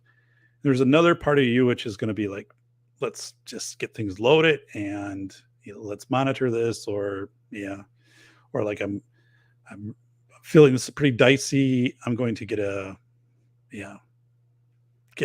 cheap motel, whatever, 20 miles away for a day or a day or two until this like settles down or whatever. Like, would you have the fortitude to do that? I don't know if I would. I want to think I would. I really want to think I would, but you'd have all this inertia, right? Of everything would be unpacked. You'd be up there in your family. And then you also kind of would have this default. And this thing called social proof. Schools do this all the time. Social proof. You would believe that a lot of people in charge are watching this and making the correct decisions. And if things really go to hell, they'll let you know with plenty of time to get out. So pretty sure that's also why the big guy in the sky says long pig is no bueno as emergency food. Very possible. I reference Pop a lot. Yeah, Pop is just a state over from me. Long pig makes you sick over time. Jim, CB, FRS, GMRS, ham, military band, all the damn radio shit fails, especially when tired. Backside of beyond in the poop has solidly back to the rotary pillar. Yeah. And right. So if you had ham during this, you're not going to, unless you go mobile, right? But that's not how ham is usually set up. So you're going to be leaving your place. So you're not going to have your access to your ham. And the other part is like, even if you can comm with people, this is at night and, you know, you have 75-mile-an-hour winds and debris, flaming debris coming across. You don't know where you are. You've completely been separated. Again, time has collapsed for you. You're just that moment. And that's one of the things like people would say, who are trapped and then eventually get rescued off of, and again, you know, several people perish, but people would say like, I lived here my whole life and I had no idea where I was, right? Like once I started to drive, like I just kept driving. Eventually I got down the hill if I was fortunate, right? But I had no idea.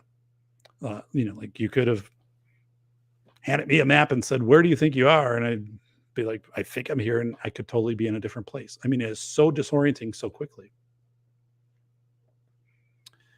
So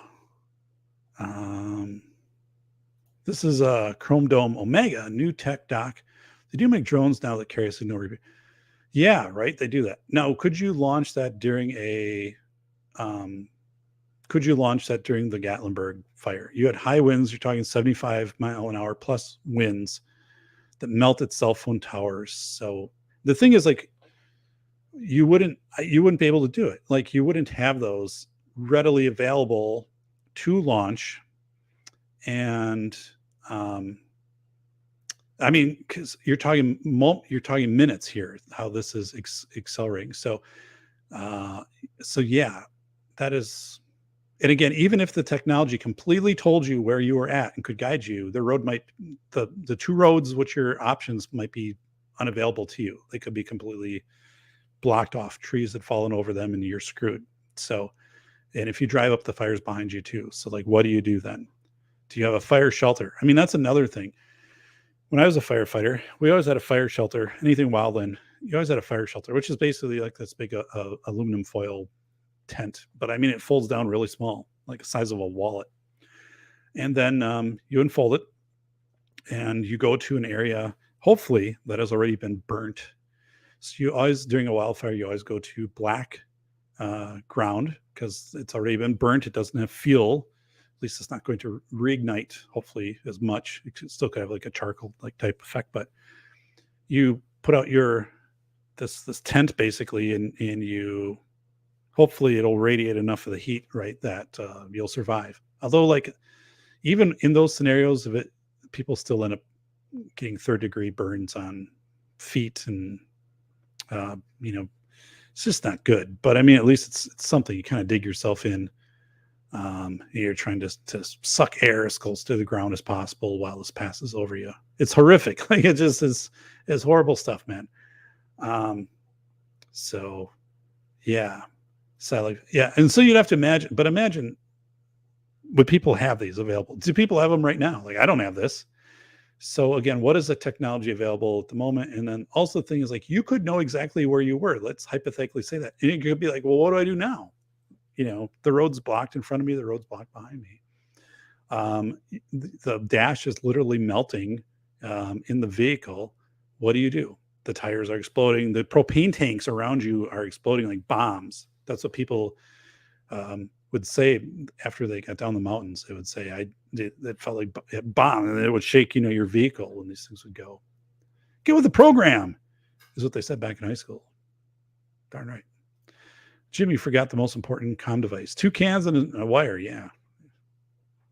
No kidding. Also, this is Jim. Could use old twisted pair handsets connected to blasting caps as emergency clackers. If you know, Chernobyl. Yeah. So I wrote about, I have a chapter where I interviewed Nikolai Razavayu, the Soviet cyclist who had to bike in Kiev the day after Chernobyl. It's in my book here, The Velocity of Information. It's an awesome, awesome interview. I interviewed Nikolai over 4 months in 2021 to come up with that chapter. So that is really something. Wow. So yeah, let's hey, it's one fast stack. Hey buddy. I was kind of wondering, like, I actually was wondering this today. So here it is. How's the weather up by you? Because it is like 51 degrees and it feels cold here because it's been overcast and windy. And I'm just like, in Canada, where you're at, like, what is summer? Is summer June to August? What is it? I know our friend Alex there on his channel put in a large outdoor pool in back of his house. And as I was hiking yesterday, I'm thinking, how often can you use that? Like, are there 100 days max that it would be warm enough to use an outdoor pool in your area of Canada? And then, like, because you'd have to shut this pool down at some point because like it froze, right? Could cause catastrophic damage to the pool. So like, I was looking at that thinking, man, I don't see the value in putting in an outdoor pool, but I don't see a value in doing it here because I mean, realistically, June to second week of September, maybe where I'm at. So I don't know. My neighbors considered an outdoor pool, which would have been a complete crazy, wild thing for us because we would have been, I mean, the backyards connect. And thankfully they didn't do it because there's wires that run through and things would have been rerouted. But they were telling me their plan. It's like, oh my God. Jim saying, what the hell happened to emergency NOAA broadcasts and civil defense stuff on cable TV? What's wrong with that? Plus, you're right. Yeah, all of that stuff, right, is there. And then in this case, should have been, in addition to that, there should have been some dynamic signage or some other signage and coming up and going door to door. You had time to do that and mobilize. Right. You do. I think there's this thing where some emergency management areas, right? And I talk to emergency managers right now who tell me this. The big push is to go online where people are going to be. Like, so we have to like update on our Facebook page if there's a whatever. And it's like, but the thing is that doesn't hit everybody. And it isn't as reliable as these systems which have been in place. You can do that in addition, but not substitute as it seems it was done here. What was done here in Gatlinburg, basically, hey, check our webpage. So yeah, June to September. Okay. For the pool weather. So, all right. I guess at my age, and I'm not that much older than Alex, but I look at that. I'm like, God, I wouldn't want to maintain that, to deal with that. And I'm sure you have to have a fence around it and liability. You need that in our area. I'm like, I just wouldn't want to do it. So, but New York Outcast, I got to sit in a trailer. That was set on fire once during demonstration. It was pretty crazy. Or about 30 seconds I had to leave after a minute. Oh my God. Yikes. Take care, buddy. Robert's saying, make the pool heated. Maybe it is heated, but I don't really see from his video that there was a system to heat that other than like electrical, but holy smokes, would that be expensive? So I don't know. Not my circus, not my monkey. It's a good guy. Just I'm kind of looking at that. So I don't know, man. I don't know. So you'd be a good neighbor because like you'd be the kind of neighbor saying, hey, can I come over and like use your pool? And you'd be like, sure, Doc. But like, hey, maybe I'll like weed whack around your house, help you out, something like that. But it's like I had a friend that owned a boat and so like we'd go out on the Wisconsin River, and there's a part opened up like a mile, so we'd be out there, and So it's always good to have a friend with a boat, like a speedboat. And then, we'd come back in and then like he'd have to do all the stuff of like tying it up and doing all the, maneuvers and things. It actually stayed in a dock area. But I'd be like, oh yeah, I'm glad I don't own that thing. And then like at the end of the year, you have to like drag it out and all this stuff. Like always have a friend with a boat. Don't be the friend with a boat. End of days, eraser. Come with me if you want to live. Yeah. Let's go in. Let me read this part. There is a come with me if you want to live part. Let me read this. So, okay, stick with me. I'm reading now from the Velocity of Information. God, when I update my system here, I'm going to lose some software. Then I'm also going to have to reconfigure some software. I have Windows 7. So when I go to 10 through the whole upgrade, I'm a little nervous, but it just has to happen. This is from the book, The Velocity of Information. If you haven't ordered this, order it now. I know it's $35. I do not set the price. The publisher sets that, but this is a damn good book. 471 endnotes, 10 interviews. It's really well done. 208 pages. So, a couple days you'll get through this. I boiled this thing down like making maple syrup. Like this thing has energy and content from page 1 all the way to the end. So you will love this book. So yeah, awesome. The Velocity of Information. So let me do a read right now. Okay, this is early on. This is on page 10 of the book. Okay, here we go. Now I have the screen up on the left-hand side. So you're like, why is Doc looking over there? Is he looking at a ghost? So I might be looking at a ghost. I don't know. But let me pull this up. This might help all of us.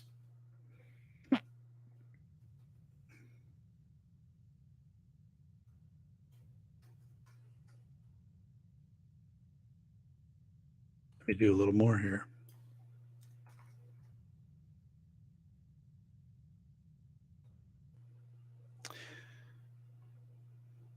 Okay, so you can see what I can see. All right, so this is actually from the book. So let me get to this in just a second. All right. A couple things here. Hang on. Ugh.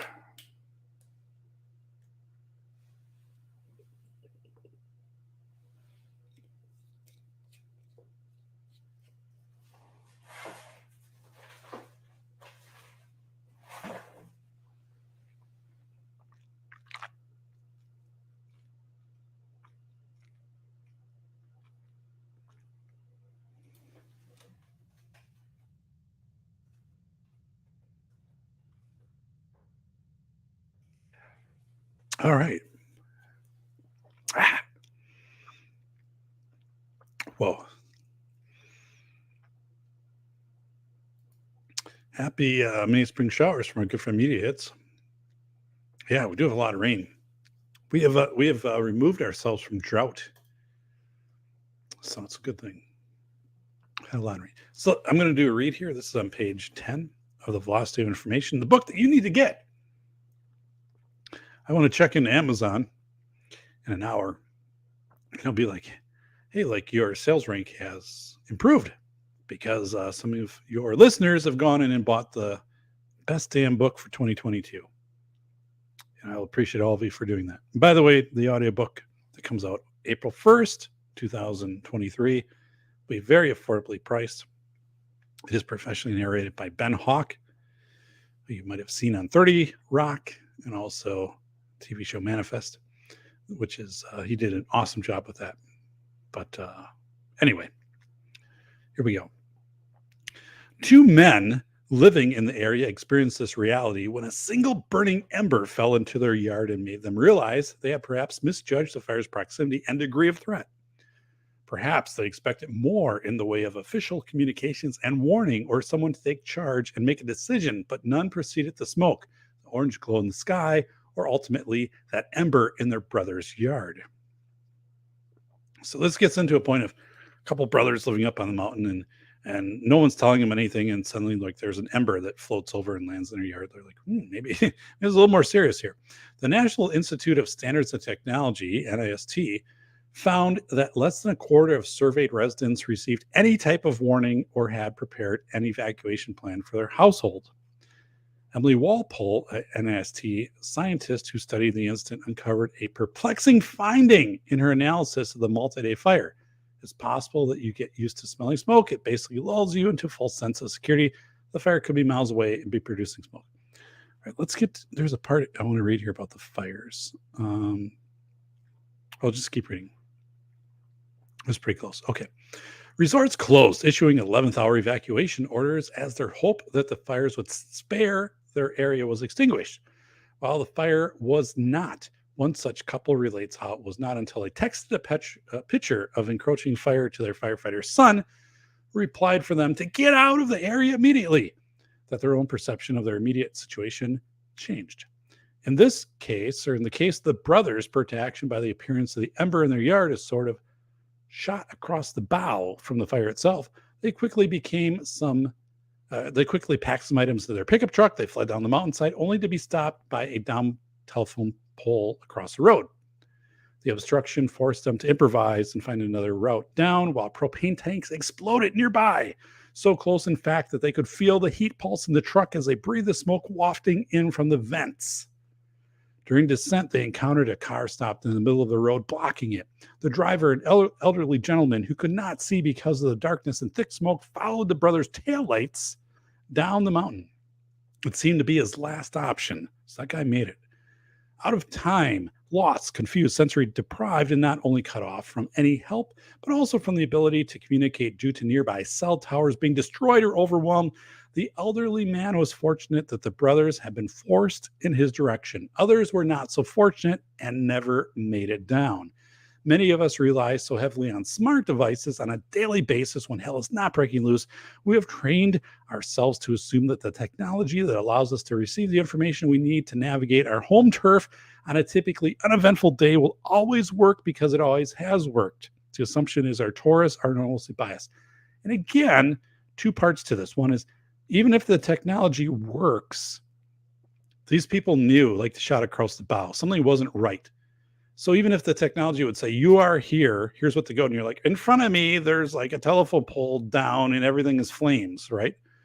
Okay. Our baseline daily offloading to our technology has allowed us to adopt a less than critical mindset toward technology.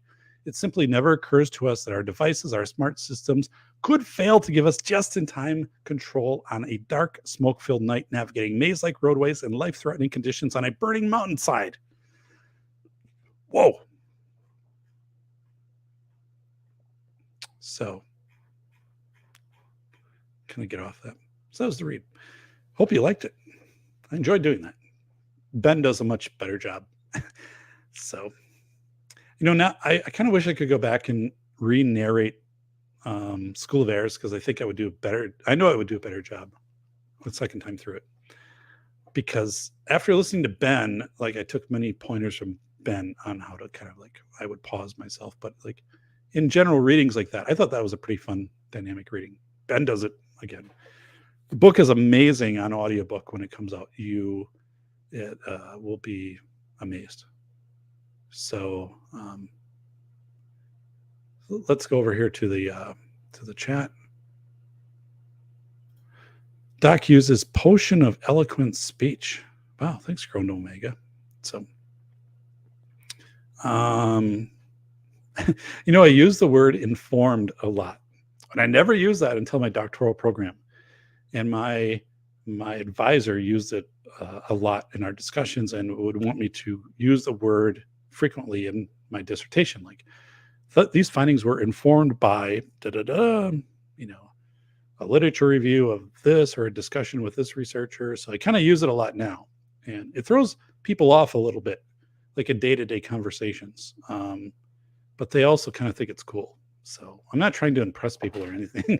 Like, I'm not trying to like out wordsmith people, but the word informed I use quite a bit. By the way, my book, The Velocity of Information, is nominated for a semantics award. I'll share about that upcoming. This is kind of new and developing in the state of New York. Semantics is word meaning. So one of the things that I feel that I accomplished in the velocity of information is things that all of us were experiencing but didn't have the words for, like finite voltage, 90 days in the chaos. We're getting frustrated, we're burning out, we're getting angry, people are depressed, suicides, things like that. The term is finite voltage, right? What happens beyond 90 days when you're like, I'm not taking the Christmas tree down, I'm going to turn it into a St. Patrick's Day tree and, put shamrocks on it, and then the 4th of July tree. Crowd in behavior, surrounding ourselves with things that make us feel comfortable, but that really means that we feel that the outside world is very chaotic, it's dangerous, and we're not ready to like go into that world. We're going to kind of cocoon from that world. Crowd in behavior. So we talked about that. The torus, our sense of similarity. So giving people words to describe things that they encountered, that they feel, that they went through. And I thought that was a big asset of the book. Semantics, right? Giving meaning to that. Wet bulb effect, meaning we had a show on that, right? Wet bulb is typically humidity, if we just want to think about it. If things are really humid and hot and you're doing stuff outside, you want to limit or not do as much because if you can't evaporate the heat off yourself. Well, there's a similarity, right, with bad information during chaotic times, like pandemic stuff, like back in like April of 2020, like everywhere you go, it's like dynamic signs, every flyer you get, every email you get, everybody's talking about it. The news, you can't get away from it. So it starts to warp your thinking, right? It starts to kind of boil you in this wet bulb, this humidity. You can't evaporate off from this. You can never get away from it. Even if you go and you're meeting up with, somebody else on a social or on a Zoom call, like the first 5 minutes, they're just talking about pandemic stuff. So, so how do you recognize when you're kind of being boiled in this wet bulb effect? And then how do you get out of that? Which I talk about in the book. Like here's like 12 ways to kind of escape the wet bulb. And I used it. Like there's a completely awesome story. I'm not going to rehash it, but there's this awesome, I'll maybe do a show on it, but there's this awesome story of where my daughter was 9 at the time, school shut down, and like we told her, can't have your friends over, it's start a pandemic, you can't go anywhere, you can bike around the yard, but I mean, we don't really know what's going on. And it really had a weird effect on her and other kids, like, right, because they're used to having a lot of things happen. That's what moves them through time. And suddenly when these events don't happen, and then she's getting weird information from her friends, oh, they're ripping out the playground, which didn't happen at all. And I quickly kind of picked up on that and was like, what can I do what does she need? One is she needs to know that things around her haven't changed as much as what the media and her friends have said. And the second thing is like, how do I create a timeline that she can move forward through? And we did that through 13 videos. I got my camcorder out and the tripod, and we went, and I said, where do you want to go? Like, what are places you want to see? Well, I want to go see the school and the playground stuff. And then like, okay, we'll do that. And plus we'll do like Walmart, plus we'll do like the hospital, plus we'll do like the armory, because we have like an armory in town. That was kind of my thing. I'm like, if there's a lot of stuff showing up at the armory or like the airports next to the armory, it's kind of a sign for dad here that maybe things, but none of that was really happening. And then she did her reporting. And then like at the armory, I think she was like running the camera and I was doing the reporting, but we did 13 videos.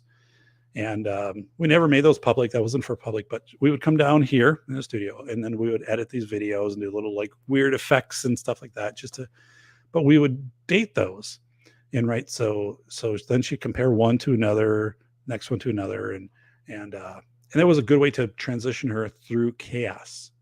And that's a very important part. It's early on in the book. And it's a strategy I think you can use with a lot of people during chaotic events, is to help them obtain, I observed, metadata, transition them forward through chaos. We just don't think about it. So even better, this is Jim. Inside or under the ground, pull, bury them coils and crossline. Yeah. Now I think, right. So we're talking about somebody we know up in Alberta, Canada, who built a new house, who has an outdoor pool. So yeah, I don't just think I don't know. I mean, I just look at that and I'm like, but it's my own bias. Like, I mean, it's his house, his family, things like that. So that's fine. I'm just like, holy smokes, man. Like that's gotta be a short window to kind of time things out for that. but I've got my own plans for poop day, but allies are always welcome. Yeah, no kidding. Plus 5% speechcraft for about 600 seconds. Okay, I don't know what that means. Let me know. Just in try is too damn much when crap hits the fan. Just in time, right? Right, that is a thing, Jim. We have become so just in time, and again, I think there are points here that people kind of gloss over in this whole Gatlinburg, 2016. And that is, although the communication systems went down and the internet and all that, even if you knew exactly where you were, the environment around you was completely chaotic and nonlinear, right? The roads could be blocked.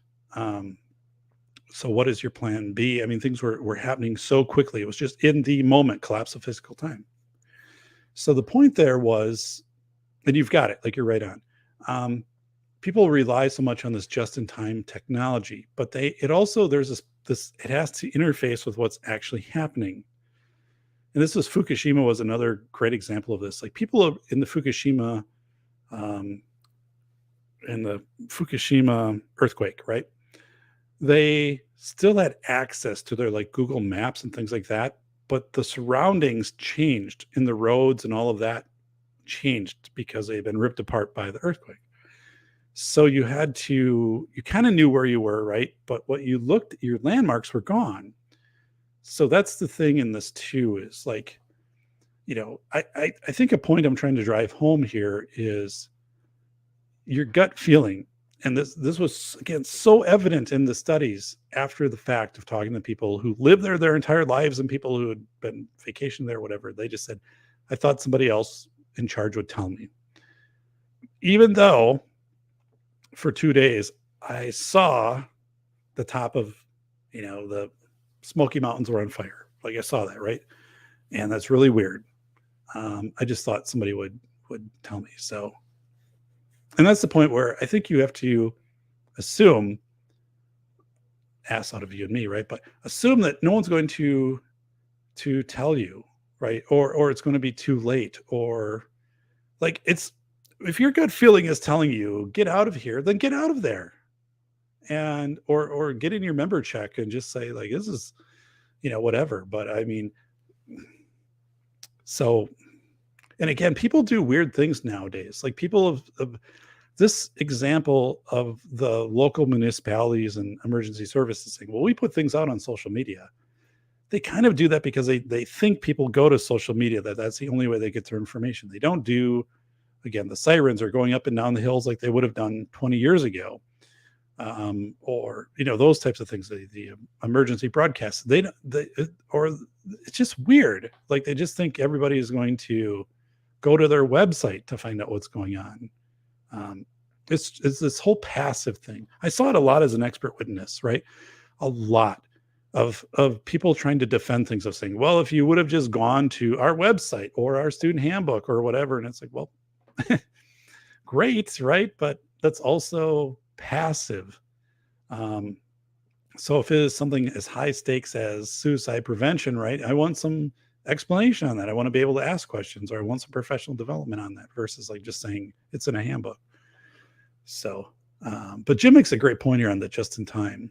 So just in time can be a really two-edged sword. There are a lot of times it can really, really help you out.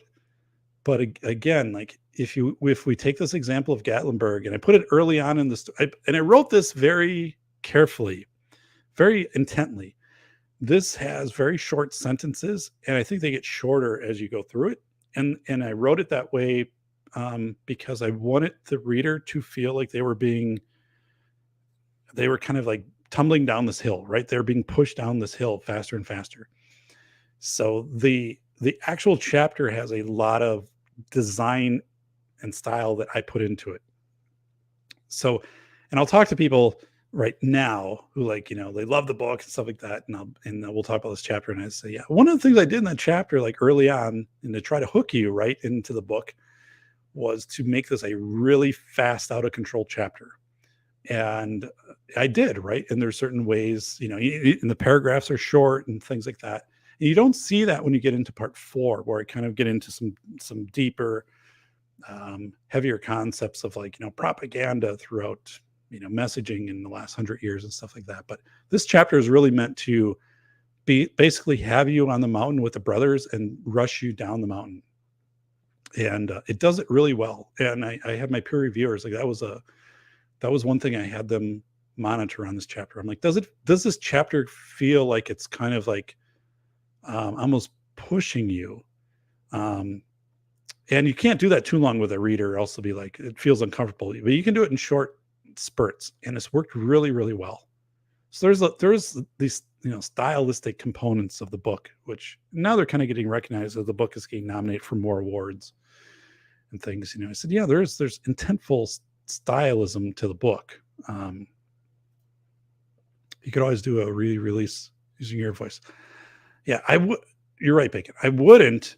I mean, I'll be honest. When Ben Hawk, when I was able to finalize the agreement with Ben Hawk, like that's that's signing your number one free agent, right? Like, he is so good. I mean, Ben is a prominent actor. He is an expert in semantics. He's an author, right? He's written books. In addition, he's taught improv. He had everything.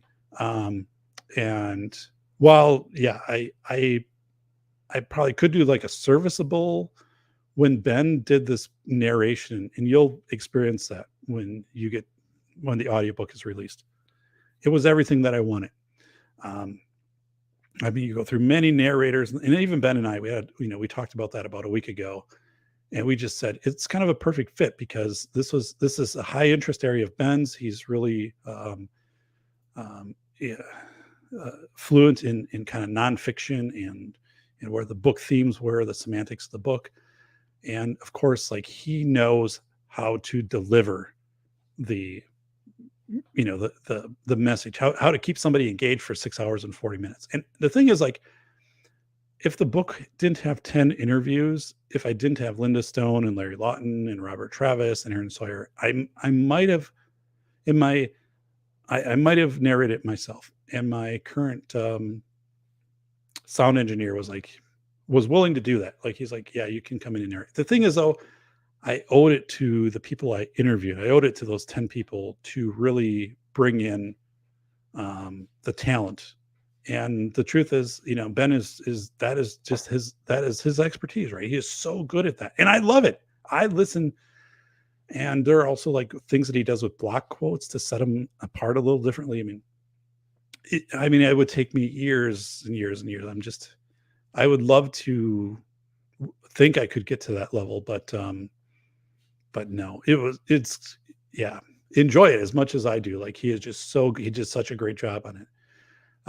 I wish now I could go back and re-narrate School of Errors, which I won't do. Like, I think I did a good job the first time. And again, the sound engineer makes it sound much more coherent and cohesive than what it was. But I learned so much from Ben, I would kind of pause and do that.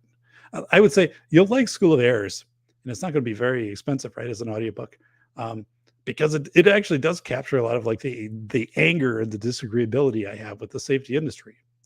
But again, velocity of information with Ben is just absolutely awesome. So the retail sample, he completed. So I might release the retail sample, which is like 3 minutes 26 seconds early, maybe in the next month or so, and get that out there so people can kind of get an idea for what's coming down the road. But yeah, so I appreciate that you think I could narrate that, and I'm sure I probably could. And I listened to my own narration, compared to Ben's, and it's no comparison, right? It's just, he is so good.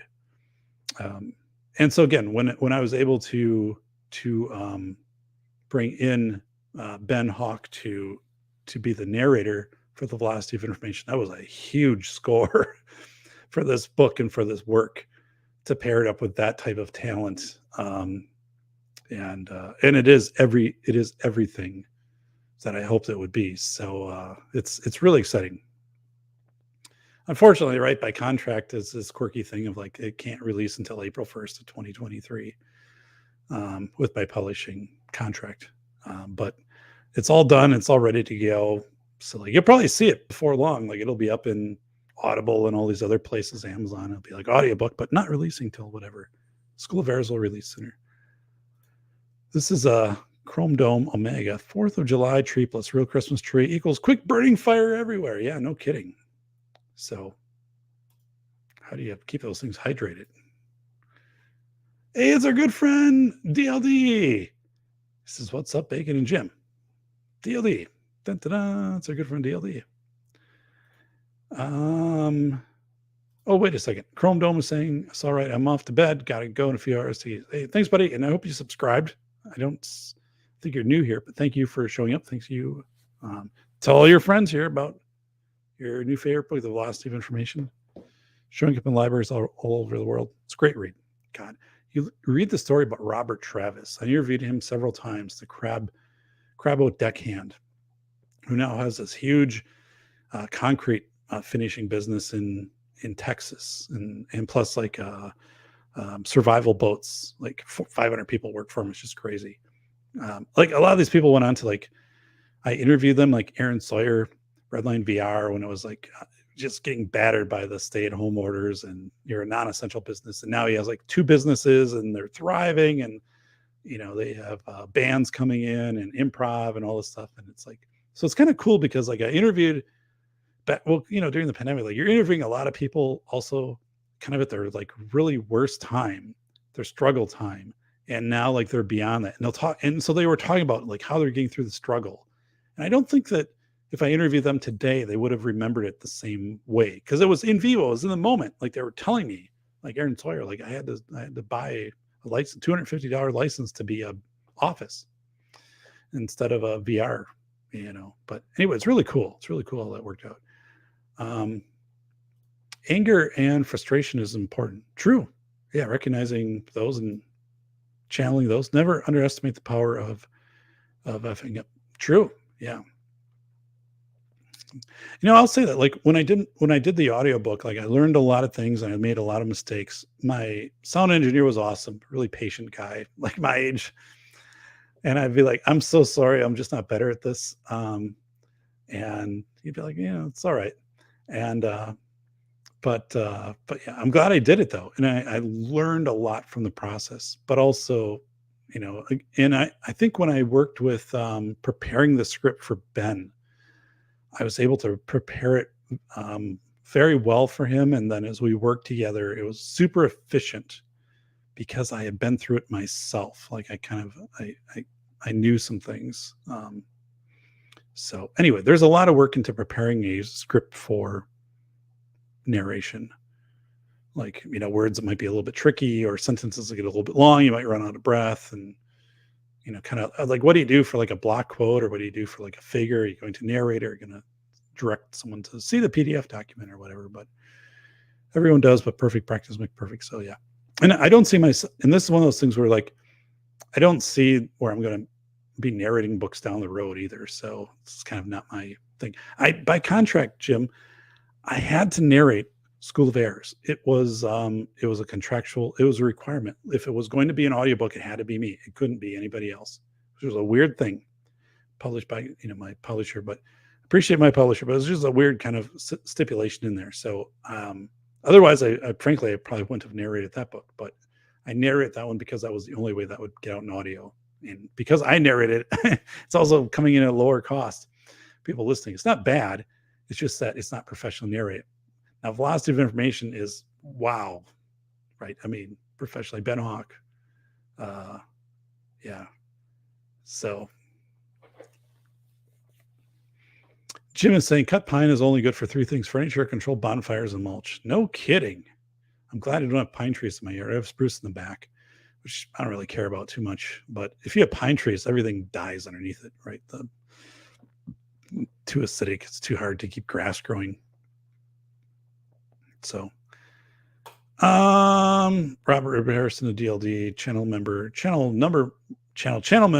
What's up? Hey, it's our good friend Guns and Bacon. No, sorry, Guns and Barbecue.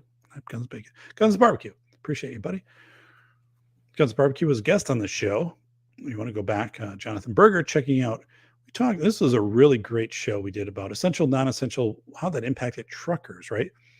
And also this whole, and I still am a full believer of this campaign that never happened, that should have happened, was like brown bags for truckers, and that National Guard should have been assigned to truck stops to make sure that truckers had showers, food, basic medical care, and then communities would have rallied and put together, let's say, a brown bag, and inside would have been, 10 things for truckers, handwritten thank you, and chunky soup, and like a 3D printed spork or things like that. I mean, these are all things like that Jonathan and I talked about. It's really good. I still am going to go back and do a journal article on that podcast.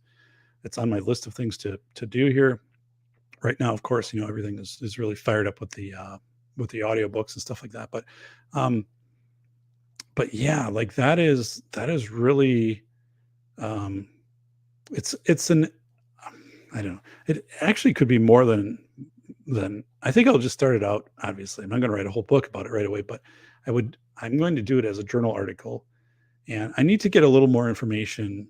I'm going to do like a split fold journal article on it. I think on the truckers, I'm going to do like a second article about what the capacity of 3D printing is during emergencies. Flying Rich was on my show. We talked about that, and I think there's even more that could come into that. But anyway, the bottom line, Guns of Barbecue, appreciate you, buddy. Truckers got hosed during the essential, non-essential, and they continue to get hosed to this day. I don't appreciate it at all. I appreciate truckers. I don't appreciate what's happening. But, where I live, we live on a major interstate. And when, everything was closed down for truckers and everything to sleep in their vehicles and pee in the woods, right? I mean, realistically, right? We have a fairgrounds, which is right off the interstate. And, I don't know, what's the capacity? I was running for city council. I didn't get voted in, but 30 to 50 trucks overnight. I mean, it would have been first time, awkward or whatever, but you could have done it. Like, you could have had semis come down, people bring in some food and some supplies and whatever. I mean, short term, it's weird, right? But anyway, I really appreciate truckers. I think truckers completely got shafted during the whole essential, non-essential. I think it was like Arizona opened up 2 waysides that had been closed for truckers to go to as like extra waysides, and right. So you could be like driving essential during the pandemic and everything could be parked up, right? You didn't have a place to park, and you park alongside a wayside and you get a $200 fine. The whole thing was ridiculous. It just didn't make any sense. But hey, Guns Barbecue, appreciate you. And you are the guy I believe is going to leave reviews for my books. So we should be in contact. If not, get a hold of me. So Bacon saying, how did I not notice that living in pine country? Yeah, God, I hate pine trees. And the sap and just all this stuff. I do love my spruce in the back because it's a nice barrier in the back of my property. But yeah. Jim saying Michigan was all old growth pine before clear cut number 1. Left coasters are a bit too tree huggy. Remember the wildfires? Yeah, 3 years ago. I do. Robert Harris. Good evening, sir. It's from Bacon. Or it's Guns Barbecue. Sorry, buddy. Hey, Robert Ribbit, says Jim. So yeah, I didn't mention in the velocity of information, essential, non-essential. I didn't get into truckers, and I could have. Like, there's just, when you write a book, there's so many things like you can go down into for chapters and things. But then at the end of the day, there's like a word range. There's a word range you have. So it's not pages, it's words. And so when you sign a book contract, it'll be like, it can be, we want it to be 58 to 65,000 words or something like that. So I don't know, the book comes in at 64,000 words, something. So it's a word range. So you have to kind of prioritize and keep your themes and stuff like that. It doesn't mean that things aren't important, because there are a number of things that were important. Like The book could have gone 300 pages, but it's really like boom, right there in your face, and great and exciting at 208. Um, but I could have done a juxtaposition. I could have compared the parades for nurses, right? Remember in the TikTok stuff and all the healthcare workers, and then like the absence of that for truck drivers, right? Like there should have been the equivalent of that for truck drivers coming into town, and there wasn't anywhere. There wasn't, and that was noteworthy. But if I was trying to write about it though with velocity of information, it didn't really. I didn't have a good way to transition into that. So in the way that the book was written, but I do when I talk about the book, so which I do pretty frequently. I talk to groups about the book and stuff like that. It's like I just say like, is it just me, right? Or does it seem really weird that we did not have this recognition, this very overt recognition of over the road haulers during 2020, like and we also didn't see over the road haulers doing TikTok videos, right? I mean, maybe you could say any industry profession had some of these happening, but I mean, just as a general rule, like that didn't happen. The industry just kind of dug down and did what they needed to do. But again, like I will continue forever to say that truck drivers got hosed in 2020 and probably continue to get hosed to this day. It is really a sore spot, but it's a part when I talk and I kind of can open things up a little more with velocity of information and audiences as people ask questions and stuff like that, is to bring their awareness to that and say,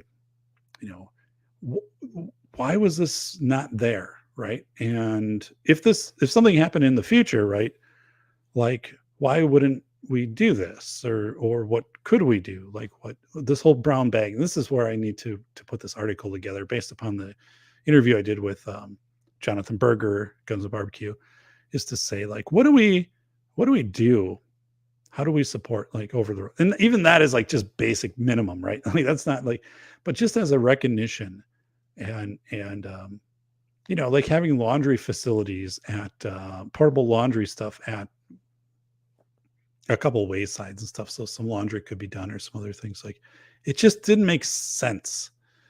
And like I said, and it'll bother me to this day, as something I mentioned when I was running for political office here in my community. Like if I would have been voted in, that would have been something I would have wanted those.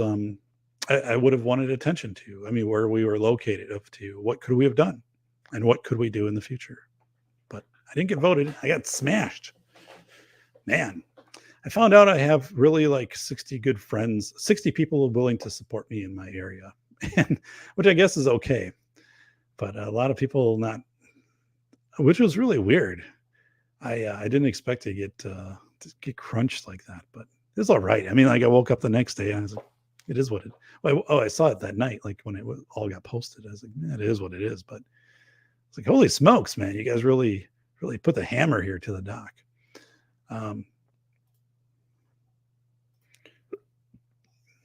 Jim, you just need Guns and Barbecue, his next barbecue show. I'm willing, if anybody wants to send me anything jerky, I'm up for it. I've had bear jerky, a little fatty. Blue spruce are good growing snow fence tree. Yeah, I have blue spruce in the back. My dad and I, Jim, planted those when I moved here 20 years ago, and he brought them down in 5-gallon pails, and they were probably like 2 foot tall.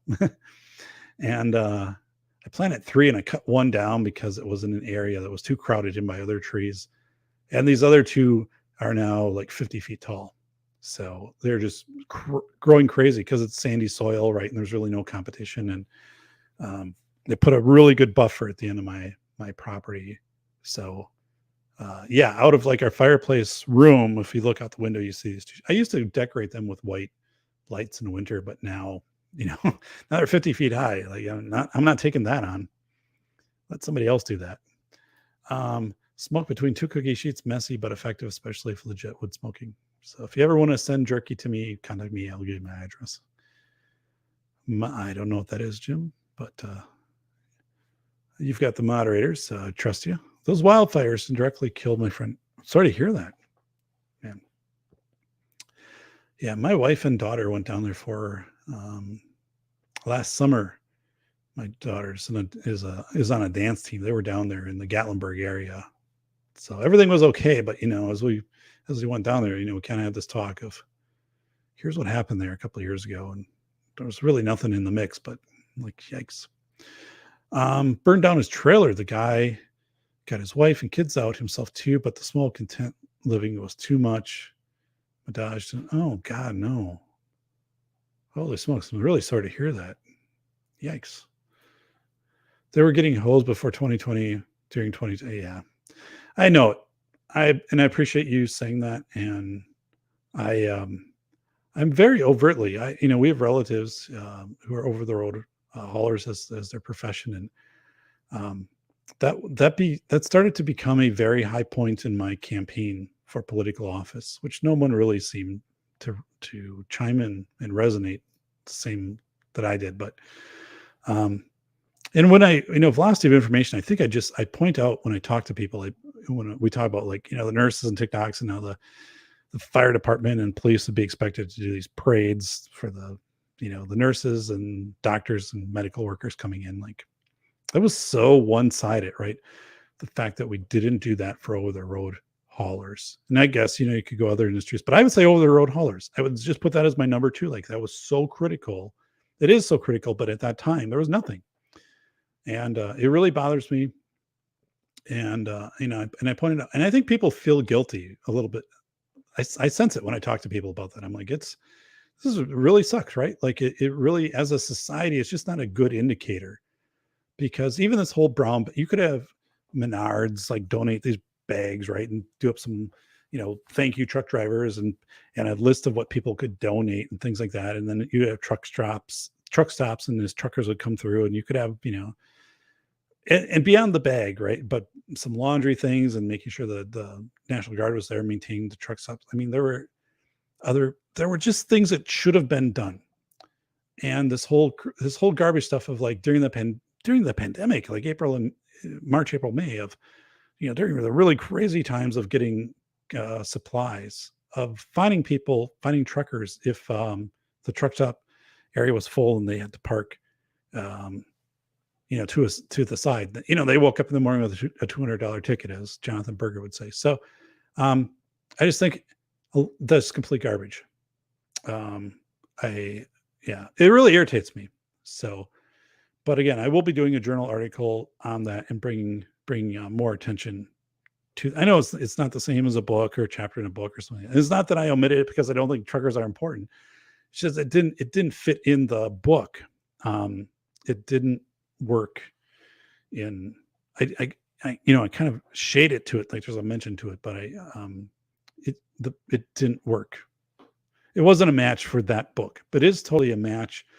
Although I do talk about this when I teach my administrative courses, about, this whole essential, non-essential, and we start to like figure this out. And then, and people get really, they just don't realize, like, well, what was the right thing to do from a government perspective. And then also, like, would people have rallied around? Like, people, my friends that had 3D printers were making, parts for ventilators, all that was open source, and masks and things like this, and donating. But would you have made things that you could 3D print it, as Jonathan Berger was saying, kinds of barbecue, such as things that might have clipped on a vent where you could redirect air, so you could, like, truck drivers could better cool themselves down or whatever, or heat themselves up, or like a 3D printed spork type thing, right? Or some of those things, whatever it is. Like, if we just would have sat down and thought about what goes in, what are things that could have gone into the bag. I just don't know. And another thing I think we came up with too is, like, could there have been things like audio files that would have been available to truckers? Like, could there have been specific, more curated audio files that they could have loaded into like Sirius XM or something? I don't know, but I do know had you actually had a committee on this, which I wrote about, like the Committee for National Morale, and we kind of I talked about fitness because I thought everybody could relate to that. Not everybody could relate to the truck driving, but like that would have been a second if I got into truck driving. But the thing is, like, people would have felt they were part of something, like, how you can contribute. We're not talking about a GoFundMe page or anything. We're talking about actual physical things people could do. I'm going to write a thank you to truck drivers, and I'm going to, drop it off at whatever, right? Or remember when the scouts would come around and pick up food at your door or something? Maybe there's a certain day when there's certain things you're doing for truckers, and it's going to be out at local truck stops or whatever. Or waysides. These waysides, a lot of them were even closed, which really sucked. It just makes me angry. I don't know. So honestly, things that would mean the most to truck drivers is from Guns Barbecue: a handshake and a thank you. People driving more courteously, putting their phones down, drivers being smart about. Yeah, I get it, buddy. And one thing I do personally, is like I use my blinkers, and especially use them with semis, because I kind of think like when I'm like merging in or out, like that's always showing like I'm respecting you, right? But yeah. So, but even what you're saying right here, Guns and Barbecue, even these things, where was a public service announcement, right, on TV, right, or from the government saying, hey, like right now, your truck drivers are bringing food to your stores and medical supplies to your hospitals. So, a couple things, like, truck drivers need more space, when driving, or these things, or whatever, or, just like 3 things, like just to acknowledge that. Nothing. God, I don't know. It all comes down to communication, who controls. Yeah, it does. Absolutely does. The government did when you read the velocity of information, the thing is, Heath, like when you read the velocity of information and you get into World War II and the Committee for National Morale, which the United States had, the Committee for National Morale, which employed or it was a putting together of the top movie producers, Frank Capra, the top artists, the top Pulitzer Prize writers, right? And saying, how do we communicate to people that we're about to enter a war and what their contribution or their sacrifice or whatever is going to be? And a lot of it got it down to very visual stuff, like, big signage, right? Billboards and artworks and images and papers and things like that. But yeah, so what do you do now? You employ a czar of disinformation who comes on and does a TikTok video of, I'm expialidocious, disinformation, it's baconocious, Inglewood, it's kind of a cool place unless you're at the deli and you can't get enough space. I don't know. But I'm like, holy smokes. Like, we've gone from professionals, right, of looking at propaganda, not as a way to intimidate people, but a way to empower people, to now just this almost childish, that has no constructs, has no science behind it. Like, one of the things that the book does, right, is it shows you that there were very, very good practices to engage people during chaotic times. In World War I in the US, it was Wilson's 4-minute men, which was not just men, it was women, but of giving these 4-minute speeches to increase morale. And then in World War II, it really got polished with this Committee for National Morale, which I get into very detail about that. And today it's like we have none of that. And and what do we get? We get we get someone appointed as a disinformation czar, who then comes onto a TikTok video and does some crazy, weird thing, right? It's absolutely nuts. And it's not only nuts, it's just so disrespectful. And it's also like, I mean, the book like shows you this isn't the way that it was in the 1940s. We had, and before, we had very good systems, we had very good thinking, It was very well coordinated. And I'm saying propaganda in a professional way, not to intimidate, but to kind of inform and to persuade. And now it's these people who, single people, right? That you're pointing. This is the face of our propaganda, and this person comes on and does this.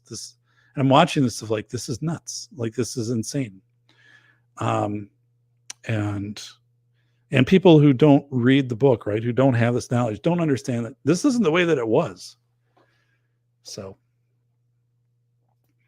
Jim saying the federal land abutting the trailer park went up. It was so hot the trailer frames melted. Apparently, no kidding. That was the issue on with Gatlinburg, right? The heat just started to explode the propane tanks and just started to melt everything. Bacon saying, so Southern Cascades, that'd be somewhere in the middle of Oregon. Gotcha. B3, buddy. Appreciate you. Hi, Doc. I'm near the Smokies. Okay, well, take care. Yeah, that's a weird scenario, too, of drought and winds and low humidity. So and one of the things, like, so early on in firefighting training, they teach you humidity, right? And if anything is wildfire, and just fire in general, like, you always typically get the advantage at night because humidity increases and dew point, and so things don't burn as fast as at night typically. So that's your advantage. But that was not the case. When you lose that advantage, oh God, then it's really bad. So because his used Camaro steel unibody car was still there. Holy smokes, Jim. I'm Oz the Great and Powerful. Do not look behind the curtain. Jim, I mean, the car burned, but the steel unibody remained. Nothing but scorched earth remained for trailers. No kidding. It's horrible. And oblivious form of propaganda. Yes. Anyone else find it funny that all the platforms to broadcast they use our own? Yeah, it's kind of weird, right? Like, here we go to like TikTok, and I wrote about that kind of in the velocity of information, but the velocity of information went to the publisher back in September. So I mean, there's been changes and societal stuff since then, but it's really it's weird, right? The whole propaganda stuff is, I would describe it, and I want to come back on Future Conflict. I was a guest on episode 6, and that's phenomenal. Joe Dolio, and I want to come back, but actually I want to be, I want to come back and be prepared and talk about the contemporary propaganda is just, to me, really strange. Meaning that, and I say strange in that it's disjointed, and as a government, you could hire a firm of like 4 workers and tell them what to do. Like, you don't have to have this big overt thing, and they would do a much better job, or like even try to go back and recreate some of the things that the Committee for National Morale did. I can't underscore how important that was, the Committee for National Morale in the end of the Great Depression and World War II. But so I wrote about it. Like, it's very, when you read the book, like you'll be amazed. But yeah, I'm like, this isn't that hard. Like, I mean, I joked about it. I'm going to be on the Mallard Report May 10th, and I've been on a guest a few times before. The Mallard Report, by the way, which is awesome. And Jim and I, the host, we talked about after the Hawaii missile crisis a couple of years ago as a guest, and I said, the cover stories coming out of that were insane. Like, insane, ridiculous, right? Like, first it was supposed to be just an internal, like, whatever message, and then it got sent to the public, and then this worker got reassigned, then this worker got fired, then people tried to find the worker a week later and they couldn't, and they went to a residence where the worker was allegedly lived, and people are like, this guy never lived here. And I'm like, go to me. Like, I will put together a awesome cover story for you. I understand propaganda. I'm a student here of Edward Bernays' Propaganda, which is a great, $5 paperback, right? I'm like, give me a couple hours. I will give you a story that will be bulletproof, right? Like, I will put it together for you. And the thing is, these people run into what I think is this conjunction fallacy, where they try to connect too many things together and then it falls apart. Your story needs to be really simple, one point that you just drive home, and then you just put it there and you move on from it. When it just starts to do this conjunction, like try to do too many facts, too many corresponding details, it falls apart. And But anyway, I'm like, just hire me. Like, I'm here, I'm available. Everybody knows where to get a hold of me. Like, come and contact me. I will give you a cover story which will get you out of any situation. So not saying any criminal situation, but like if it's Hawaii missile crisis, come to me, and in 2 hours I will have the entire script down for you, and it'll be rock solid, and it'll move you through time. But so I see propaganda being not organized, and that there's not a I don't know, communication propaganda division, right? And like why you would appoint this person, and why you also would make this whole disinformation thing is really freaky, right? Like Department of Homeland Security, like what, you can operate outside of a lot of laws with with the Patriot Act. So and it, but I'm like, why would you message it this way? Like, why would you even have this person? I mean, so let's say you did something like this, which I don't believe was necessary, but let's say, so you did this. Like, I would have it present it very professionally, right? I wouldn't have it done on some TikTok video of the lady that I just appointed to this, of saying expialidocious and disinformation is atrocious. Jim McIntosh drives a fast car, but we can't go that far. Bacon Maldito, he's our friend in Inglewood. You can get the food, but it may not be that good unless you go to Dismore's. That is the place. Above it, you'll see a flying ace, but don't report it to the media because it's really not a flying saucer. All right. Stuff like that. I just don't know. Like when you see propaganda being done very poorly, it's like, well, who are you working with? You have unlimited money and resources. You're the government. Like there's not somebody you could hire to do this for you. And then the question you quickly revert to, as I did, is, well, is this intentional? Is this to throw off like a bigger propaganda campaign? And yeah, so that's where I want to come back on and say it's just really weird. I never thought I would see something. I remember talking with my priest. My personal priest, my priest. Oh God, maybe like 7-8 years ago. And I said, one thing that's really thrown me, and it was during the Obama administration. I don't know who, but anyway, one of the cabinet members used the F word during an interview. I couldn't point it out, right? But I said, like, to me, that was a break in the social contract, right? With government. Like, you expect government officials to present a professional persona. Like, I'm sure there's a lot of, right? There's always been backdoor stuff, behind the scenes things that happen, but you don't say the F word to the media, and you don't show up, for an interview without being, having yourself together and respecting the position, right? I told him, I said, that changed things for me. When I saw that, like when I write my books, like I wrote The Velocity of Information, it has SHIT once as a quote from Larry Lawton in a very appropriate context of prison. That's it. That is the only curse word in the entire 64,000 words in the book. And I don't think there was one curse word at all in School of Airs. And I said, I hold myself to such a high standard on that.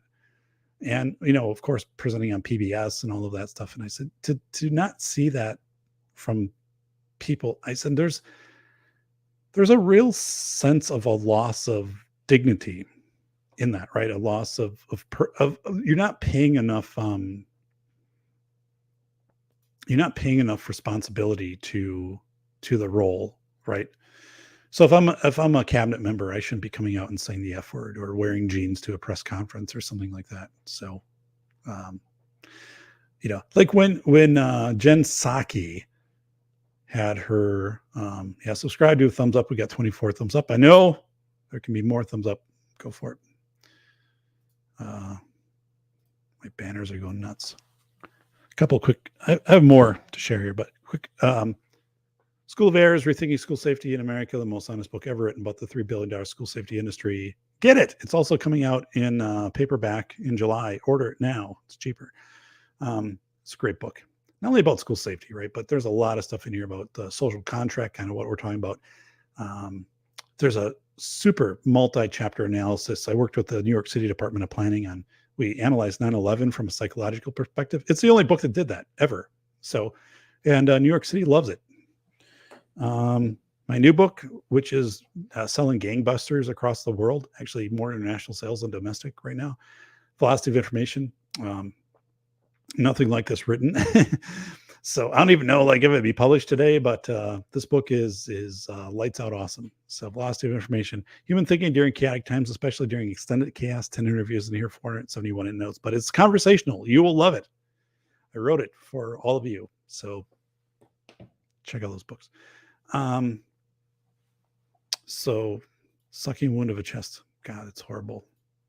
Yeah, appreciate you guys. Howie Switches and Routers Bacon. Let's see here. Gotta read the Mothers too. From Bernays. Are you talking about Edward Bernays here with Propaganda? So this is again really good. I think this was written in 28 and then it was redone in it was published in 1928. And now this version I have was updated in 55. So Propaganda, which I mean, once you read it, it's short. I mean, so I don't know. This is a smaller paperback than mine. This is 163 pages. My book is 208 and bigger trim. But it's like you can quickly point out, what is propaganda in your environment. But I really am. It really stands out to me how disorganized the propaganda is, and to the point where I'm kind of like, is this intentional? Is there something much bigger going on through an organized propaganda? But I don't, in no way would I have believed that there would be the czar of disinformation appointed, one, and that would just go through, like there wouldn't be immediate court challenges and knockdowns of that. And then that this person would come on and do this crazy TikTok video, which completely saps any respect from that position. It just blows me away. It's really it's unstable. It's destabilizing. It's not congruent with the way things have been done. It's forgetting the past, and I don't know, but it sucks. So unless you guys are like, yay, but I'm not. It's not really propaganda anymore. They don't even try it more like gas. Yeah, you're right, Heath. I wrote about that in Velocity of Information that March of 2020, the obvious response to propaganda at a national level would have been a fitness and nutrition campaign, probably more fitness. You could have done this for 4 to 6 weeks and gotten companies involved and everybody like that. I wrote about it. I wrote a whole section about it, right? I interviewed Drew Bay, as our friend, fitness expert on this, but we know, right? And even Dr. Fauci said, fitness increases your immune system. There were many studies, and there were early studies during the pandemic that were coming out saying fitness increased immune system. And then those studies kind of got, bye-bye. But you could have everybody largely involved in this, and in competition boards, people logging in. And there was already this thing through the Army fitness portal in 2016 that had been put together. Like you could have done this. Amazon, other companies could have been giving like codes or benefits. So yeah. It's crazy. So don't quit your day job. What does that mean, Andrew? I don't get it. So I'm kind of retired. So did I do something wrong here, buddy? I don't know. I think Andrew's a friend, but I don't know how to read this comment. So please elaborate. Yeah. Woody's barbecue is pretty solid. Jim, at least 2014 at Heath. Yes, by film of same, a full press 5th generation information war, at least. Yeah. To quote, falling down, I do not trust a man who never swears. Yeah. I mean, I think you can show emotion, and you're right. in the context of what it was shown, it just didn't. It was like being in the White House and being a cabinet member just didn't have the level of respect from the generations before. I don't know if it makes sense how I'm trying to describe that, but I just didn't think people were taking the same. What an honor, right? What a privilege it was to be in that position, and how you'd want to live up to that. Circle back, girl. I like Batgirl, disinformation, demoralizing agent. So, bacon, more international sales. And I think that's what's showing up right now. But the publishers in London and then also in the US. So it might have released earlier in London. Like it's in Hong Kong. It's in the University of China. Which is really crazy, right? Like I didn't think at all that the book had because School of Airs didn't make it into any Chinese that I'm aware of, Chinese universities, but School of Airs just made it into Chicago Public. But so here, let me pull this over. So this is updated. So the book is in right now showing up in 24, mostly university libraries, but this is just a sample. I know it's in many more than these, but this is just kind of like a feeler. But as you go, Library of Congress, dun, dun, dun, right there, library. It's a good thing. UCLA, the Chinese University of Hong Kong in Shatin, Hong Kong. Yes, the Chinese University of Hong Kong. The book is in the Chinese University of Hong Kong. Is also in Universität Marburg in Germany, United Kingdom, and so on. But as we go through here, but anyway, yeah, the Chinese University of Hong Kong. Isn't that nuts? Let's see here. What happens when I click on it?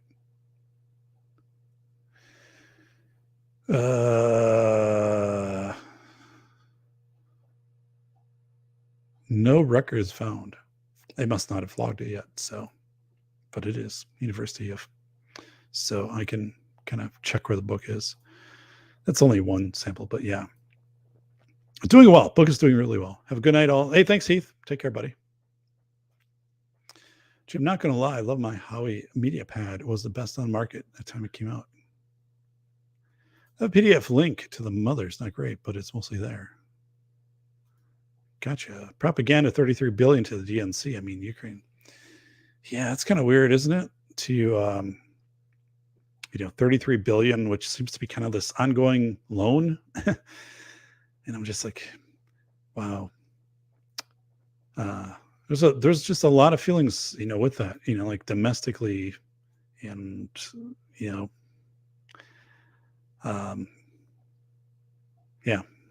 I'll just kind of leave it at that. But what happens with that $33 billion?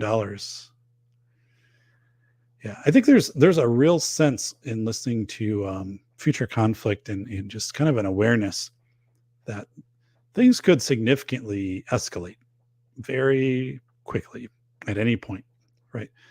So, Russia loses their flagship, is sunk, but I'm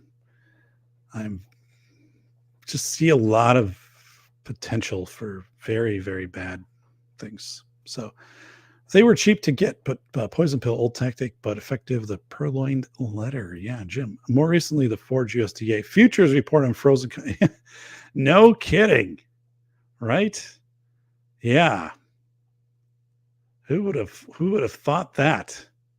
On right. That is one of my favorite movies, Trading Places, right? With Eddie Murphy and God. So who was in that movie? Eddie Murphy, the dude from Ghostbusters. So just kind of freaking out right now. But yeah, that was a great movie. So frozen concentrated orange juice. Dan Aykroyd, yeah, absolutely. So that was back right when I mean, I'm glad I grew up in the heyday of movies. I'm glad when I was like in high school and college, like you could go to movies like this, like Trading Places. But yeah, be right back. Try to fetch a link. So stuff is it's just non-existent right now. So a few things here is Jim is fetching a link that the Safety PhD, which is down below here, is where you can obtain everything. Every show I've done is there. It's in video, it's in audio. There's also a blog post. Both of the books, are available, Amazon or other places that you buy books. And if you do read the books, please leave a review on Amazon. It was really cool because this week the 50th review for Velocity of Information was posted, which was really cool. Especially a school safety book, so it's kind of got its niche, right? Its genre. The 50th review went up, and I'm like, wow, and it's really cool because when I wrote that, to think that anybody was, going to review it, and the book continues to gain its audience and continues to be in the discussions of school and community safety, and now I think we're up to 7 reviews, if I'm accurate here, for the Velocity of Information, and that's exciting to see the reviews start to roll in there. And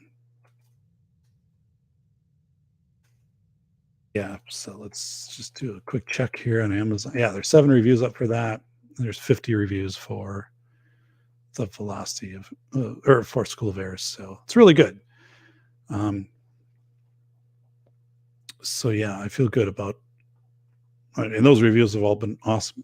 School of Errors has 49 out of 50 are 5-star, and 1 is 4-star. But the 4-star did not leave a narrative review, so I'm like, okay, but yeah, so I'm excited, and I kind of want to figure out what to do here to promote the books in the next year or two, and then kind of just in general.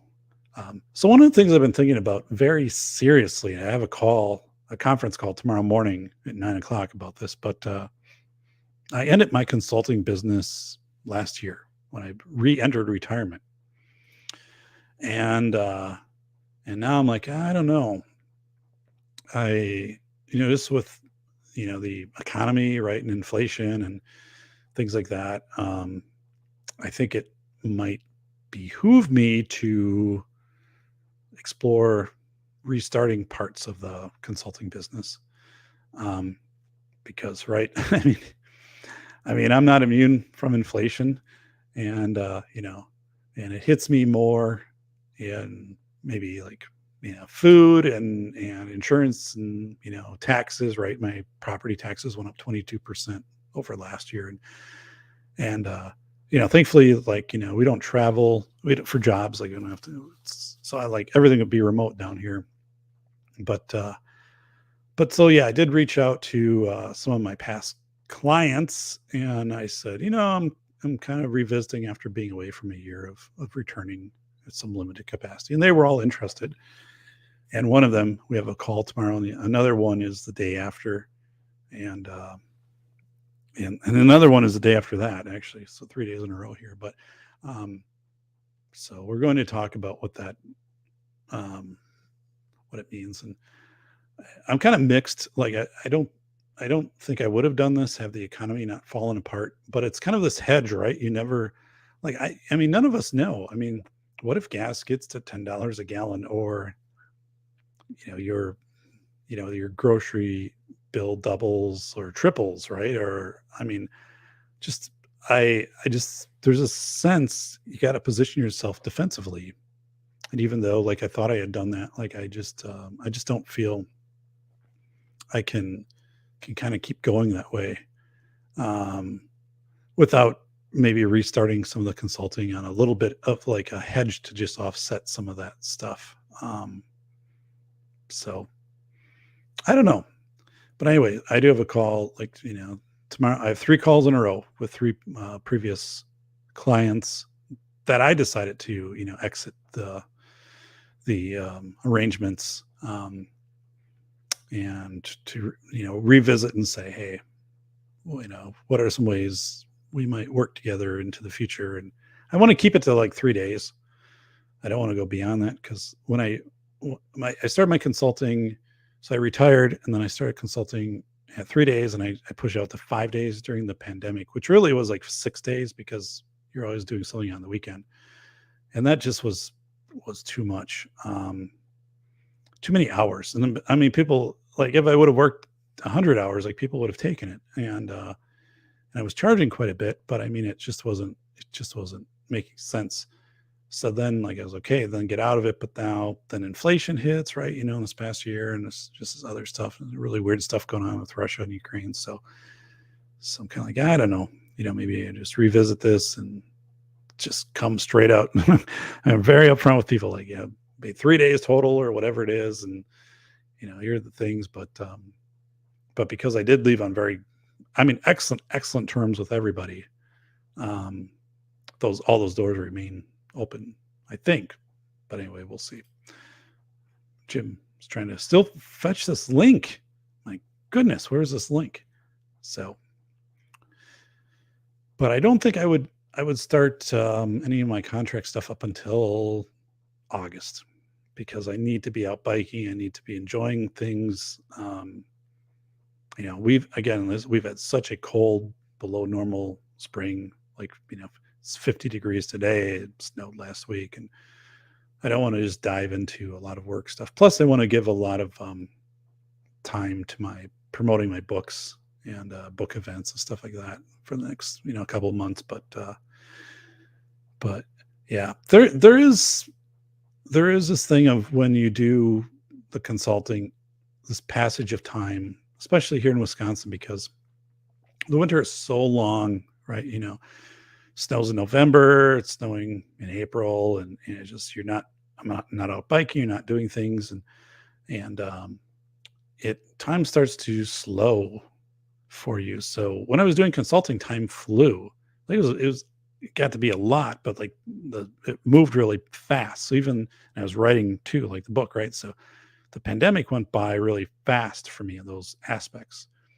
But like this past year of not having that consulting, that's what kind of like my retired friends tell me, is like, unless you're like in a warm weather climate and you can get out and golf and, kind of do these things on a pretty regular basis. Like, I'm here where it could be, literally like 5 months where the high might be 30 and it's snowy and icy. So like, what do you do? That doesn't really work well. So that's where I'm kind of like, well, if I flip back the consulting on a part-time basis, it's something to do. It's not over stretching my capacity. And, and then, any of that extra money on that can kind of just get flipped into some of the things that we do in summer, or we can step it up a little bit on some of the vacation stuff we do. But yeah, we booked out our summer vacation stuff back in December, and it was a really good move, because like the prices went up substantially. So we're all locked in, but yeah, it's really weird. I was thinking too, like, we went to Disney in 2017, and I drove the family to Disney, which I'm glad I did. Got to see parts of the U.S. I didn't see before. Stayed in Paducah, Kentucky, which I thought was a pretty cool place. I think we ate at this like in town family restaurant place. The whole meal was like $20. It was like for barbecue, pork, and other things, and I'm like, it was just crazy cheap. That was back in 2017. Like crazy cheap, like unbelievably cheap. Good food, great food. Like, you kind of know, like, when the fire department, like, their fire engine was parked outside, and like their firefighters are eating there, and everybody, and it's kind of a weird thing, because I'm like, why is this not more money? Like, this is kind of weird. But yeah, so I had a good time. We had a good time in Disney. But like today, like, I don't have any desire to go back to Disney, not with the politics going on. And I have friends who recently went to Disney, and they said the experience is not the same. You can tell it's not as precise. The workers really aren't into it as much. You can start to see some, that it just does not have the feel. Like when we went there in 2017, and I've never been to Disney before. I mean, but it's the first time with the kids. Like it really had like that super feel. Like everybody's completely role playing and like going out of their way and all of this. And they just said, yeah, it's there's just a sense it's kind of half hearted, right? Um, so I'm like, yeah. So then, you know, but anyway, man, even here it doesn't snow in April. Who knows when that'll change? Oh God, the weather sucks so bad here this year. It is like we had bacon. We had like 50 days in a row where it was below normal by like 15 degrees. Like like the weather dude would be on and he'd be like, "This is the coldest on record the last 55 days in a row, like since it's been recorded." Yeah, it literally would just every day would be 15 degrees below normal, and then yeah, these snowstorms and wind. I don't remember a spring as windy as this, like where you just would have like days where it'd be 40-mile-an-hour winds, like just the entire day, like no severe weather, like just the whole day would be it's 35 degrees with a 40-mile-an-hour wind, which was like even a week ago we had that, which is strange. Like I did my one of my graduate programs up in UW Superior, up in Superior, Wisconsin, so right on Lake Superior. Literally, like the university is a mile away. And there was a night, it was in like July, right? Probably July of like 2020, 21. Um, so yeah. And I was living in a dorm. I'd just married, but I was living in dorm solo. And one night there was this massive wind, and and it was coming from the land and headed toward the water. And it was so intense that it was knocking over trees and street signs. And it was hot. So it was like a day when it was like 85 degrees. And so all of us are standing outside, like, what the hell's going on? And what we learned was the lake had cooled and it created a low pressure. It was sucking the air in from the land. So all this happened. Like it was kind of rare, but not that rare where people didn't recognize what was happening who were up there. And it was just weird. So you were just getting hit with this hot wind for like 2 or 3 hours straight at like 80 miles an hour. And then it just ended after it equalized out. It was the weirdest thing. We went to Disney World in Orlando. So yeah, traveled the I-4. We stayed in we took a couple days to get down there, a couple days to get back. We stayed in Paducah. I don't know what I want to say, Paducah, Kentucky, which I'd like. And there was a Civil War battle fought in Paducah, a small one. And then it was really fascinating because so I made the reservations. We stayed, at Best Westerns on the way down. That's one thing I learned. Like, always make a reservations. But the dude at the Best Western like recognized me for making the reservation, and he was just so like infatuated with Wisconsin. Like, what's it like to be in Wisconsin, the snow and the Packers? I'm like, yeah, I'm like, if it's okay to take a trip there, but dude, like, don't oversell it to yourself. Like, don't make the mistake of moving there. Like, whatever you do, don't think this is some kind of paradise where I'm coming from, because it is not, my friend. I left and it was snowing, and there was snow piles on both sides of my driveway. But yeah, it was just amazing. Like, what is it like?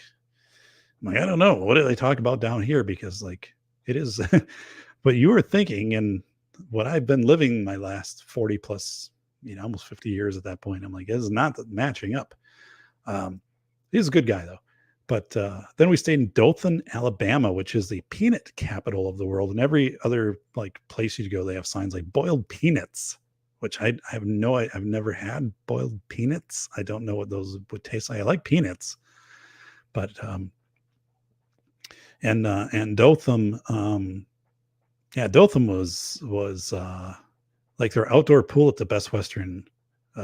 The whole bottom of it was like covered with cigarette butts and like candy wrappers, and I was like, yikes. But anyway, that was a really weird Best Western, by the way. So yeah, Dothan, Alabama. and then we got to Orlando.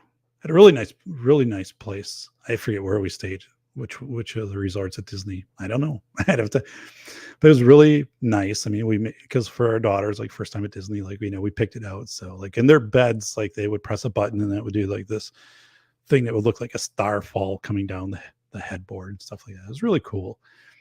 And then of course, the whole Disney experience we had planned out ahead of time with a Disney person, right? So we knew everything that we'd be doing so everything was like really, really well put together. When we were supposed to return to Disney in March of 2020. And so we had it booked out and everything. And I lost like all of the airfare on that because it was non-refundable and Disney shut down because of the pandemic. And literally it shut down like a week before we were supposed to go. And that's when School of Airs was out, and my Disney planner, I guess I'll call her, she had contacted Disney and she said, could you do a celebration for Dr. Proden in his new book on school safety and all of that? And they said yes. So they sent me a letter, which I have somewhere, and they were going to recognize us. I don't know if like we wouldn't have been technically like in a parade, but we would have had special magnetic things to wear, like right here, my pin, magnetic pins, and then we would have had some more perks on rides. I mean, this whole thing was like kind of laid out that it would have been basically the trip was a special event to celebrate the publishing of the book. Like I mean, there were a lot of cool things. Like I had to throw out the first pitch at a minor league baseball game when the book came out, and Disney was Disney World was going to recognize, not like all of Disney World, like right, like I'm not going to make it bigger than that, but it was like a big event, and then it never happened. But yeah, that would have been cool because like we would have gotten a number of perks, and especially for my kids, and kind of having dad treat it like a big shot at Disney would have been kind of a neat thing. But yeah, I don't have any desire to go back to Disney now. And again, all the quality control stuff I hear from people, and I have friends who live close to Disney who kind of like zip in and out for the day. They're like, nope, don't do it, man. It isn't. If you think you're going to compare it to 2017 when you were here, like it is not going to be the same. And so yeah, I don't know. It's kind of a weird thing because like as my kids get older here, like the family vacation stuff is kind of dwindling, like your opportunities for that. And there are just some vacations and some things I wouldn't really risk. Because like, what if you get stranded somewhere because of some flight order or, some transportation mandate or whatever. I don't know. We've got a couple of really nice vacations scheduled for the summer, but after that, it's one of those realizations as you get kind of older here as a dad, right? Like, I think with my oldest daughter, who will be 16 in fall, I don't see where we maybe have a year or two window left where she would really be into some of the family vacations. Now, what do we do with her if we go on family vacation and not necessarily leave her alone, but I just don't know. I could see her stay interested in Disney, for another 2-3 years, like just because we had been there and maybe to compare and contrast and, Epcot and those types of things. But yeah, I don't know, man. It's weird. It's kind of a weird feeling. Like, I'm so glad I did it when we did. I'm so glad we're down there in 2017 before all of the politics hit Disney, before inflation hit, right? The pandemic stuff, all of that. Like, I'm so glad we were down there before those things happened. We had just beautiful weather when we were down there too. So, I mean, all of those things just kind of came together, but yeah, that sucked. That, it canceled. I still get like Southwest emails me, hey, like, do you want to rebook? Not really. So yeah, I've been getting a lot of, I need to somehow unsubscribe, but hopefully you get a decent summer, Doc. I don't have much hope of one, but I'll hold out. Thanks. Yeah, I think as far as decent summer, the question is like weather, temperatures and things like that, because we vacation up north, and The risk is that it could be cold. Um, so one of the vacations really that shouldn't happen, but the earlier vacation could be cold. And then the things that we do, the outside stuff, like visit 150-year-old lighthouses and stuff. That's not as fun when it's 60 degrees and misty and windy, right? When you're going up to the top of a lighthouse, like takes away a lot of the appeal of that type of trip. So we've had that a couple times, but I mean we've got enough time in between now and then to see how this plans out. Plus, like this will be the first summer with the SUV. So yeah, that we ordered last March and took delivery of in December, and now it's got the whole moonroof, right? So the big panoramic sunroof to come back and 4-wheel drive, and so I'm looking forward to taking that thing on vacation. I think that's going to be absolutely phenomenal, especially in our first vacation where we get into some areas that get a little semi off-roadsy, but I think that's going to be awesome. And then I think our second vacation, I'm going to take my car.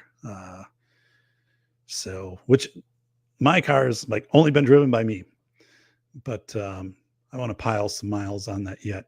The warranty goes up in January, and it's like, what is it, 4 years or 40,000 miles or whatever. I only have 20,000 miles on the car, so it makes sense to kind of use that vehicle for one of the vacations and preserve the miles on the newer one. But yeah, I'm really looking forward big time to that trip with the SUV. So, but yeah, and then usually the first vacation, we do a lot of mini golf type of stuff, and it's just fun to be out when it's hot. But my youngest daughter loves go-karts, so I will do go-karts with her. And now she's also gotten to the age where like I don't have to be in a go-kart with her. Like, when they're younger, you have to be in the go-kart with them. And so now I can like do go-karts with her, but then like I can just say like, well then, and she's fine. Like she'll be like, I'll go and do the go-karts, and there might be like 5 other people. Like we don't know, right? She'll be out there go-karting. Because like I kind of get like, I know, dizzy, like sick after go-karts, after like I did this thing where I would like pay the dude, like I'd be like, hey, like, can you give us some extra rounds? And he'd be like, sure. And I'd be like, well, after like, being out there for 10 minutes going in a basically kind of a circle, I'm like, I've had enough of this. And she's just soaking it up. But so yeah, I hope so too. I think, we've got some potential for some really good things, this summer. And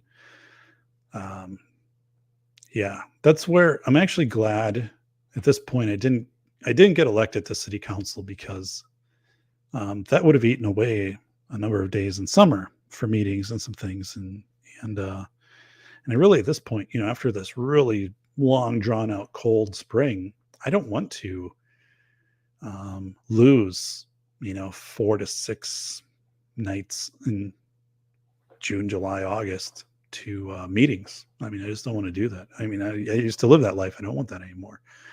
So, yeah, screw that. Not that I'm not here for the community. But I didn't get voted in though, and I've got other things I want to do. So yeah. So what's ahead of me this week is I should know by Thursday night. I was nominated for Professor of the Year, and so it's kind of big news. It is big news, and I will know if I receive that by Thursday night.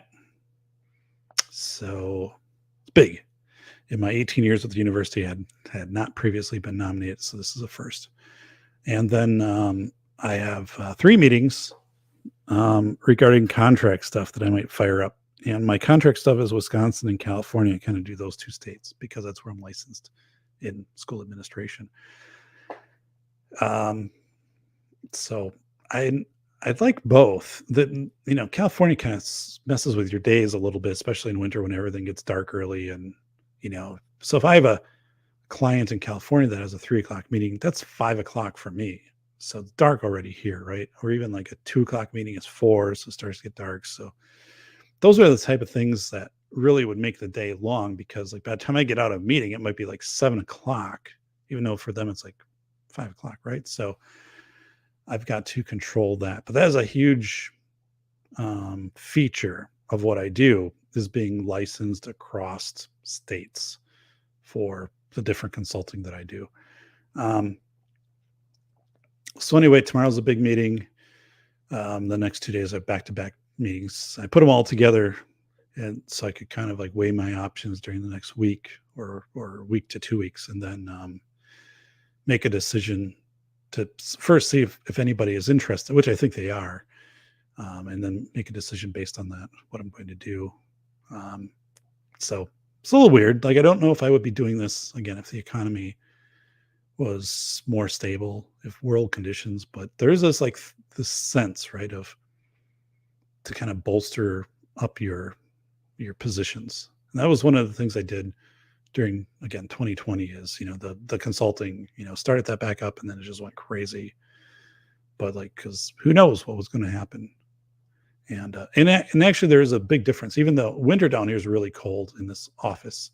And even though I have my electric fireplace, there's not a lot I can do to kind of warm up down here, but the office is substantially nicer, and it's much more easier to do work down here now that there's less things down here.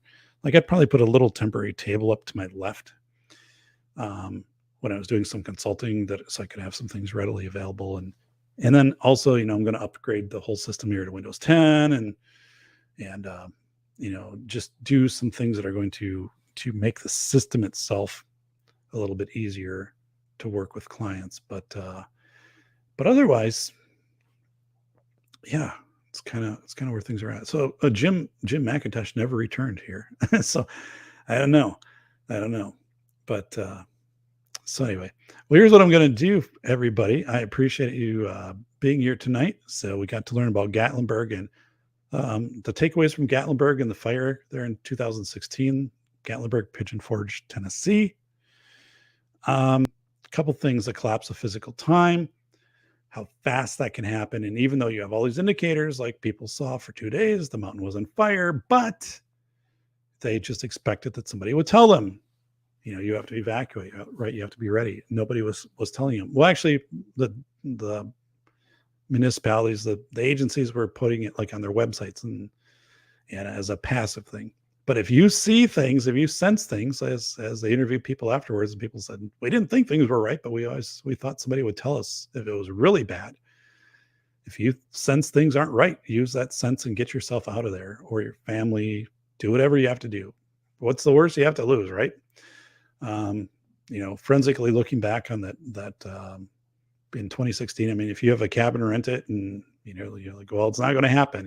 We're going to go somewhere else for 2 days or something like that. And I mean, yeah, it's weird and all of that stuff, but as you distance yourself from that, if nothing happens, well, then it's just one of those precautions you took. But if something happens, holy smokes, trust your gut, and don't I think there's a really important part in that Gatlinburg chapter that still plays out today, is all of these municipalities, schools, federal agencies, fire departments, police, whatever, they are uncertain how to communicate news to you, information to you. And I think a lot of them think, oh, we got to be like online. We got to do it through Facebook, or you go to our Facebook page, but they don't realize, right, that these systems aren't always going to be reliable. Not everybody's going to be accessing these. And there's this whole other point, right, of the collapse of physical time in Gatlinburg. If your roads are blocked with 75 mile an hour fire driven winds and debris, and trees are down, and granted, you couldn't get information, but even if you could get information, what are you going to do at that time? It's too late. So don't outsource that someone is going to tell you. Like, if you sense it, go with that, and use your member check network, which I talk a lot about in the book. Your member check network is going to let you know if your vibe is right. It's like that couple who emailed their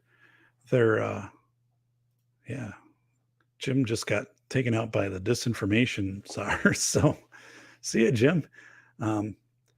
But just like that couple that emailed that picture to their son or texted whatever, it said, "Hey, is this something we should be concerned about?" He's like, "Get out of there!" Send the firefighter.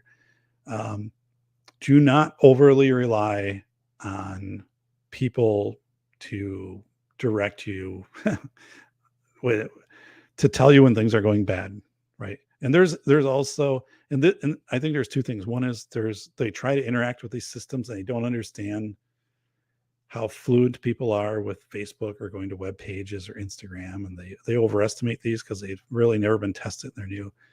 And the other thing is, like, there's always a delay, right? They don't want to quote unquote overreact, because then everybody might evacuate and it was nothing, right? I mean, it's kind of like a hurricane thing, right? Like if you give so many, there's this Aesop's fable type of philosophy, but yet, and so that kind of maybe comes into play, and it was one of these. I don't know. I look at Gatlinburg though, and to me, Gatlinburg was, there were so many warnings ahead of time that the authorities knew about, and the decreasing humidity and the potential for the winds and stuff. So like that, while it happened really fast, it's like that was totally predicted, right? That this could happen, and the fact that the forensic data is out there in the Instagram and things like that, posts that were coming out from municipalities and federal and state and local agencies. So, but yeah, just it's a really interesting, fast chapter in the book, and it's early on, and it is specifically written in a style to make you read it fast and kind of make you sense a little bit of the nervousness that, like, the two brothers, they're kind of like the center part of the story, like the two brothers where the ember comes across their property and they're out and like, well, what's up with this? Like, this doesn't seem right. And so yeah. Well, everybody, thank you so much. I'm going to take us out with a couple promotions here for Philosophy of Information and School of Airs. If you haven't read, if you haven't reviewed those, please do so. If you would be willing to take 5 minutes of your time for your local library and email them and say, "I'm a patron, I live here, I'm in town. Please buy School of Airs, please buy the Velocity of Information. These are important, essential books. They're, in libraries across the country. They should be here. If it's here, I would come in and check it out." Libraries buy books that way. That is like an 80 to 90% chance of getting your library to buy the book, is to go in and say, "Here, like, this is a book I would take out of I would read it here, or like with my library card and check it out." Libraries will buy it if you do that. And especially this book, right? Because it's nonfiction, traditional publisher, it's already in a lot of libraries, both books. But yeah, the Velocity of Information and School of Airs. So that helps me out a lot if you take the time to do that, which literally is, right, 5 minutes, right? You log into your library and you find like the email for library, contact library, and you're like, "Hi, I am Bacon Maldito, and I know this author. I've read excerpts from both of these books. I know they're in other libraries, and we should have these in our library. If they were here, I would come in and read them. Thank you very much. Here's a link, boom, on Amazon to the books." 80 to 90% of the time, that will result in the book being purchased for that library. It is unbelievably high correlation of how effective that is, especially if you're Bacon. So, all right, let me go over here to hey, it's Jim. Jim is back. Let's see what he posted over here. Some thrift books. The Mothers, the Matriarchal Theory of Social Origins. Holy smoke. It's temporarily unavailable. And Jim, 10 people are interested in this title. And Jim, we receive fewer than one copy every 6 months. So,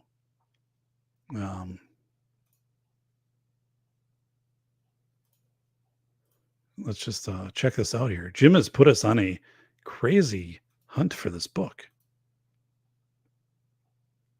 So I appreciate it. Now, so looking over here, Jim, the mother's, so maybe like on eBay or something, if you could find this, but over here on the right here, it says temporarily unavailable. 10 people are interested in this title. We receive fewer than one copy every 6 months. So this is like this is going into the ring. This is a full out battle for this book if one becomes available. The Rocky music plays. I mean, we are talking Thunderdome here, released in 1993, 451 pages. So the question, Jim, is can we get a hold of this by Robert Berfault? Can we get a hold of this book? So fortunately, PDF got waxed. Oh, okay. So there was a PDF at one time. Yeah, sometimes. Every once in a while, I find like a bootleg copy of one of my books. Well, it's really not my current book, but it's the School of Errors will show up, and the publisher will take care of that, right? And also, like I learned with audiobooks, like because Findaway Voices is my distributor for both audiobooks. Like they're on top of that, so enforcing copyright, which is nice, but it's too bad on this that the PDF is gone. So. My neighbor brought me over a book called Factfulness and said I would like it. And I kind of checked it out. I think the whole premise of the book is nonfiction is like how things are better today than they were in the past. So, but I would only read it like if I was at the library. I wouldn't read it here. I appreciate it. Like I'm glad like they had read it first, but I'm like, it's audiobooks. So yeah, PDF got waxed. So correct book, wrong author. What's that? Oh, yeah. Bacon. And I think I've got your email somewhere too, but I'll get in contact with you. So, no problems there, buddy. It's worse than that he's dead, Jim. Dead, Jim. It's worse than that he's dead, Jim. We come in peace. Shoot to kill. Shoot to kill. Shoot to kill. We come in peace. Shoot to kill. Shoot to kill, Jim. God, Dr. Demento. So sorry, I know the song, man. Star trekking across the universe. Inglewood, California. Inglewood, California is where we go first. Star trekking across the universe. Where we go second. Maybe we'd find Nick Schulander. Red 5 going in. Oh my God. So yeah, that is hilarious. That's hilarious. Let's do a little preemptive check here from the university to see if I'm surprised they're holding pretty tight here on the university on the Professor of the Year thing, because I was trying to find out ahead of time because obviously I'm a finalist. But can you tip your hat? Nope, they didn't. So I get it, but so yeah, there were a couple books. God, I've got so many books, and trying to price out an audiobook is really a tricky venture. Also, like a compare contrast, and obviously the book I narrated, I'm going to not charge as much. But the book that Ben narrated will be more, but the audiobook will be the least expensive option by far for both of the books. I mean, they'll be under $20 for the audio versions, professionally rendered. So that was incredible on coin operated vector graphics machine way back in the day. Yeah, no kidding. I'm glad I grew up in the 70s and 80s. I'm just so thankful. I'm glad I coached middle school basketball for 5 years, I think. And when I started, I was 15 years old. And the team they didn't have a coach. And so things were pretty desperate. So I took on coaching, and my parents had to drive me like to the games, like they'd be in other cities until I got my license. Um, but that was one of the, I coached from 85 to 2000 maybe. And was it 85 to 2000? I think it was, because I still coached when I was attending college, which is in the town next to me. But we won the league championship in 92. We won the league championship, and then also the tournament championship. It was a big deal back then. We were like 18-5, something like that. But you never had when kids were done with practice, they went to the payphone in the school and they called their parents and said, "Hey, pick me up," if the parents weren't already there. You didn't have cell phones. Nobody had a cell phone back then. So the kids weren't running, to those. And so like you didn't have these outer interferences, right?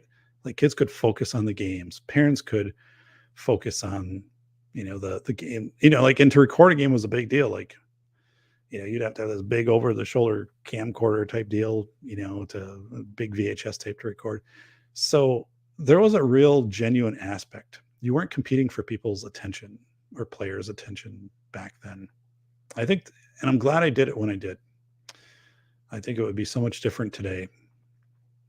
There's a lot of things, like, I'm glad I did them at the time of life that I did them, right? Like, I think coaching today would be different. I think writing books today would be different. I think politically, like, correct in the challenge of marketing and books would be even much different than just the last 3-4 years. There's just going to Disney. Like, I'm glad I did that in 2017. There's just a lot of things I'm kind of glad. Getting firefighter trained when I was in the 90s. Like, I think there's things that kind of matched really well. But firehouse restaurants contribute to local PD or to local fire department. Gotcha. This spring failed to launch. Yeah, this spring just sucked. I had a friend, his mom lives in Florida, and she came up and she left her dog with him for 2 or 3 weeks, and she went somewhere else. And then she'd be back to pick this dog up. So this dog was used to being outside in Florida, sunny. So this dog is up in Wisconsin, and my friend was like, this dog was just so depressed. Like, you could just see it in the dog didn't want to do anything. The dog would look outside and see like snow coming down, and you take the dog outside, and the dog would be like, this sucks. Like, I'm used to 80 degrees and sunny. Like, this is miserable. And it just he felt so bad for that. Doc, go to Cedar Point, more human scale. Cedar Point. All right. Tell me what, I don't get. What do you mean? I'm interested, Jim. What do you mean, Cedar Point? Sandusky, Ohio. Isn't that where Callahan Auto Parts is located? With Tommy Callahan? They make brake pads. So in Sandusky, Ohio. Cedar Point, more human scale. Help me out with that one. Sandusky, Ohio, yeah. By the way, Tommy Boy was a great movie. And Chris Farley grew up about 40 minutes away from where I live right now. And when he was in high school, he played football. He played 2 away games at the football field 2 blocks from my house. So, back then, right, just Chris Farley on a high school football team. But yeah, Chris's parents live about 40 minutes away from where I'm at. Doc was robbed. Was robbed with. This is the first April I didn't bike. There were maybe 3 days it could have been bikeable, right? But like, I didn't bike in April. I had my bike ready, but it was really sucks. So now, and the thing is, like with biking, distance biking, like I will do a 100-mile ride a couple times a year, but now I'm off. Like, I'll have to I start with 40-mile rides, and then I work up and, progressively. And then, there's not a big difference between like a 75-mile and a 100-mile ride, but it just throws me off. Like I probably won't do a 100-mile ride until July now, where I probably would have. I don't know. The whole thing is just screwed. So, Jim McIntosh, isn't that a sub shop? I used to get advertising for them. It is a sub shop. Airline fare, ganked. Oh, all right. All right, Jim, what is this? I still don't get this one. Go to Cedar Point, more human scale. I'm missing that one. It's a sit-down restaurant here. Subs. Oh, you're saying it's a restaurant? Okay. Well, I know Firehouse Subs is a restaurant.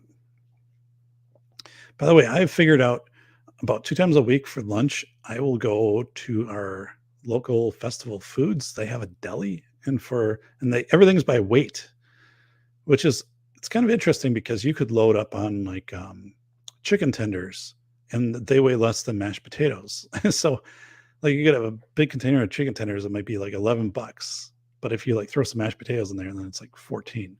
But yeah, so deli's really reasonable. Like I can come out of there for like $12 with a really, like I probably don't even need supper that night. So that's something I just kind of identified, and so I'm pretty happy with that. Yeah, that we have that's been there. I'd never really paid much attention to it. Like we have a really nice festival foods, and again this deli, but the hot bar all goes by weight. So for about $12, I can set myself up for basically like 2 meals out of that. So cool.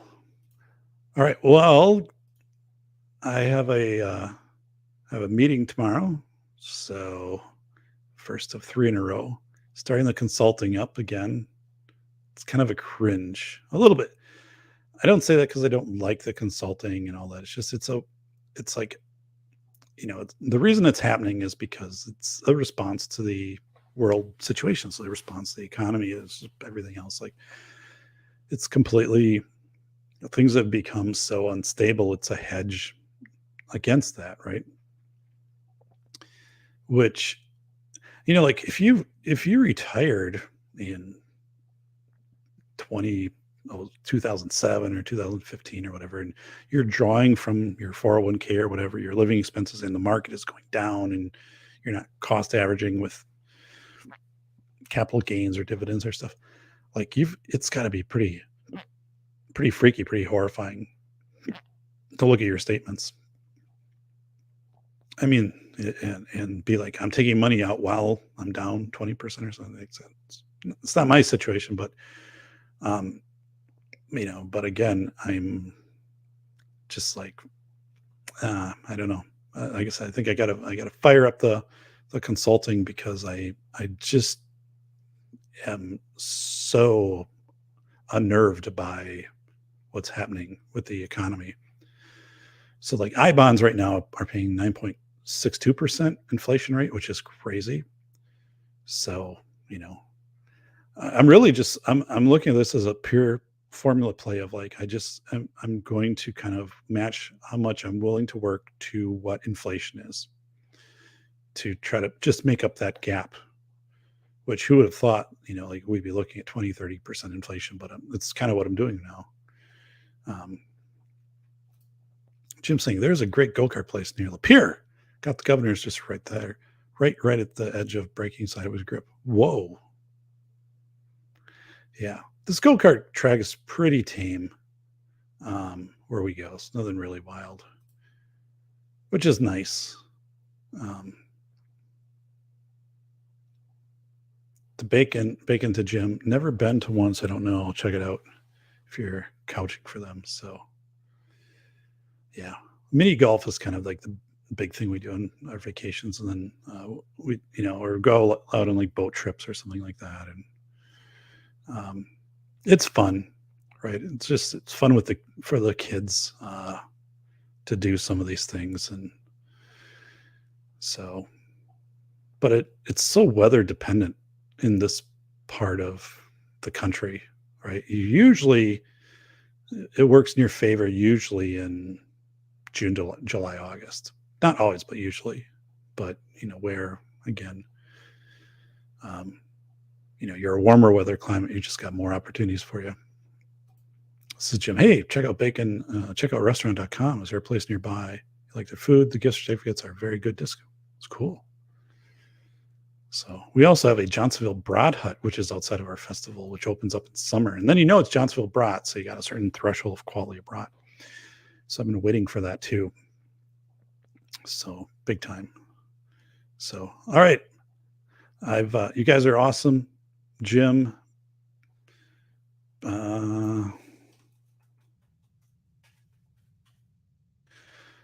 Jim Bacon, and let's see who else we've got here.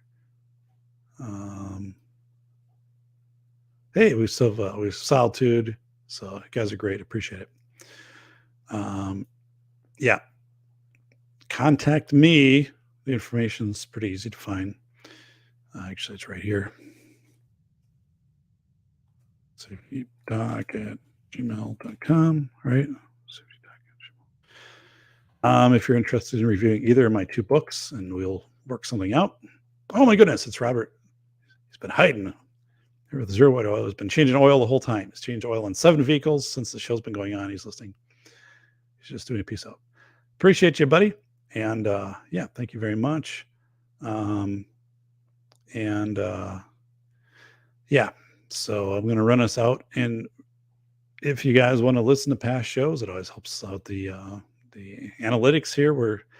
We're getting closer to where we can monetize. I don't know what that'll really mean, but it is, I think, for the algorithm. One of the things I've noticed is, because now I've been tying these shows in with the velocity of information, the shows show up in Google searches, and are not that they get a lot of views, but the shows are showing up a lot in the SEO. And by the way, like the velocity of information, before I bail and tell everybody I'm bailing here, but jeez, type very poorly. Oh, whoa, here we go. Here we go. Let's do this. The what? Stop. So the what? Okay. So the velocity of information, it's kind of weird. When my middle initial doesn't show up, it kind of skews things, because there's another David Proden, or actually a couple of us. But the velocity of information, when that came out and was released on May 11th, it was in the Porterville Recorder. It was in the Pawtucket Times. It was on WTVA TV in Tupelo, Missouri. Let's check where else it was. The Meridian Star, the Idaho Press, the Clay Dispatch Center. Doing a really poor job here. The Derrick, the Herald Bulletin, Washington Times Herald, the Herald Chronicle, the Titusville Herald. All right. The Manchester Times, the Register Herald, Longview News Journal, Crossville Chronicle, Maryville Forum, Chronicle Tribune, the Northeast Mississippi Daily Journal, Kentucky New Era, Senate Press, Frankfurt State Journal. And don't forget that it was, but here's some other stuff. So like it hit in it got a lot of media coverage here, right? So where's this one? The Herald, Manchester. I don't think it made the Inglewood Star, but right here. So this was TV. This is WTVA and WLOV, Fox, who covered it, right? So it was pretty cool, man. Like this was big time. So the show like just hit from all over the place. Or not that, but the book. So like when you do a Google search for me or for the book, it's really heavy saturated through the media. So that's kind of a good thing. What the hell's going on over here? Jeez. This is from Bacon to Jim. Just check. There's a few scattered along the I-5 here. One isn't too far from me where I live. Not sure why I was getting ads from them, but I used to live not exactly nearby. We have an Arby's close by. I made the news. Yeah, no, it was all over. It was, yeah, when Philosophy of Information came out, it was picked up by a lot of media. I mean, it was making, well, I mean, because right, it came out as an AP release, and it was after the elections, and then some media just they pull it in, right? It's a story, and so when you look at that, and I start to see where it was, it's pretty cool, and that drives sales and drives SEO, but so it's really it's really cool. You cannot change the laws of physics. You cannot change the laws of physics, Captain. So, Star Trekking across the universe. Oh, jeez. Let's get that off there. So there were so many good songs back then. Dr. Demento. So, all right. Appreciate all you guys. I don't know what I'm going to do next Monday for sure. I've kind of sketched out like the next 4 topics that I want to do. They're all related to the book. And then I think I'm going to get up that commercial sample of the book, which is 3 minutes, 26 seconds soon. I don't know where I'm going to park that.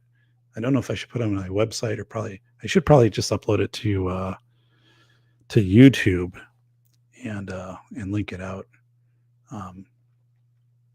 So I already have the artwork. Like I said, the artwork for both books had to be different than the actual book covers, because the book covers are copyrighted, and the audiobooks didn't extend off of that. So they had to have different but similar covers, which is all done and taken care of. And anyway, I learned a lot. It's all good. So let's do some outs here. So I appreciate all you guys, and I'm going to start taking us on the outs here. So, all right. So hang with me through the outs. All right. Have a good night, everybody. As chaos erupts, torrents of conflicting yet urgent messages gush from media outlets. What is the magnitude of the incident, and what should people do to protect themselves? Dr. David Perodin clarifies human behavior during days, weeks, months, or even years of chaos. Reporter James David Dixon of the Detroit News proclaims, "The velocity of information is an education in the way people react and adapt to change. Never has it been more important to sift facts and stories for truth and meaning. The velocity of information will teach you how people have done it in history, in the modern day, and even in prison. There are teachable moments on every page."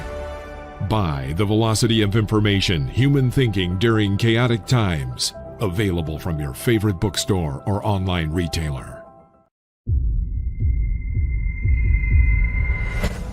As chaos erupts, torrents of conflicting yet urgent messages gush from media outlets. What is the magnitude of the incident, and what should people do to protect themselves? Dr. David P. Perodin teaches you how to prevent mental burnout by observing indicators and building a robust member check network. Reporter James David Dixon of the Detroit News proclaims, "The velocity of information will empower its readers." Drawing on current events, history, interviews, and scholarship, The Velocity of Information is an education in the way people react and adapt to change in this fast-spinning world. Never has it been more important to sift facts and stories for truth and meaning. There are teachable moments on every page. Buy The Velocity of Information, Human Thinking During Chaotic Times. Available from your favorite bookstore or online retailer. Hi, everybody. This is the Safety Doc with a face validity check-in here on March 31st, 2020. Bellevue, Washington has started a tool to report stay-home violations. This is from the government website in Bellevue, Washington. So we're going to scroll down here to My Bellevue portal and then to report gatherings. They've made it convenient. There's a map on the right. You can drag a location over here into address, write a description, and then also include photos. This is a practice we've seen in some areas of the country, but it's going to be more prevalent. Look for it in your area, probably in the next week or two. Describe the odor. Is it like when something electrical is burning? And so on. Ridiculous, right? We don't shift the investigation to the reporter, but that's covertly what the school district thought needed to happen to prevent their investigation scrambling principals from burning out. And as this paragraph smolders, it would be prudent to consider bringing students with disabilities from the sidelines of safety and center them to active roles of detecting and reporting threats. So we had a rather difficult meeting. Upon due diligence of examining the reporting system, I informed the district representative that I could not justify modifications to the existing model, as such changes would make the system less accessible to students. Well, that was a short chit-chat. The district folks believed, or hoped, that the threat input system could be modified and maintained with fidelity. I wasn't in alignment with that hypothesis, and so I was thanked and given notice that our partnership would be over at month's end. Business is business, but in school safety, it's never as simple as that.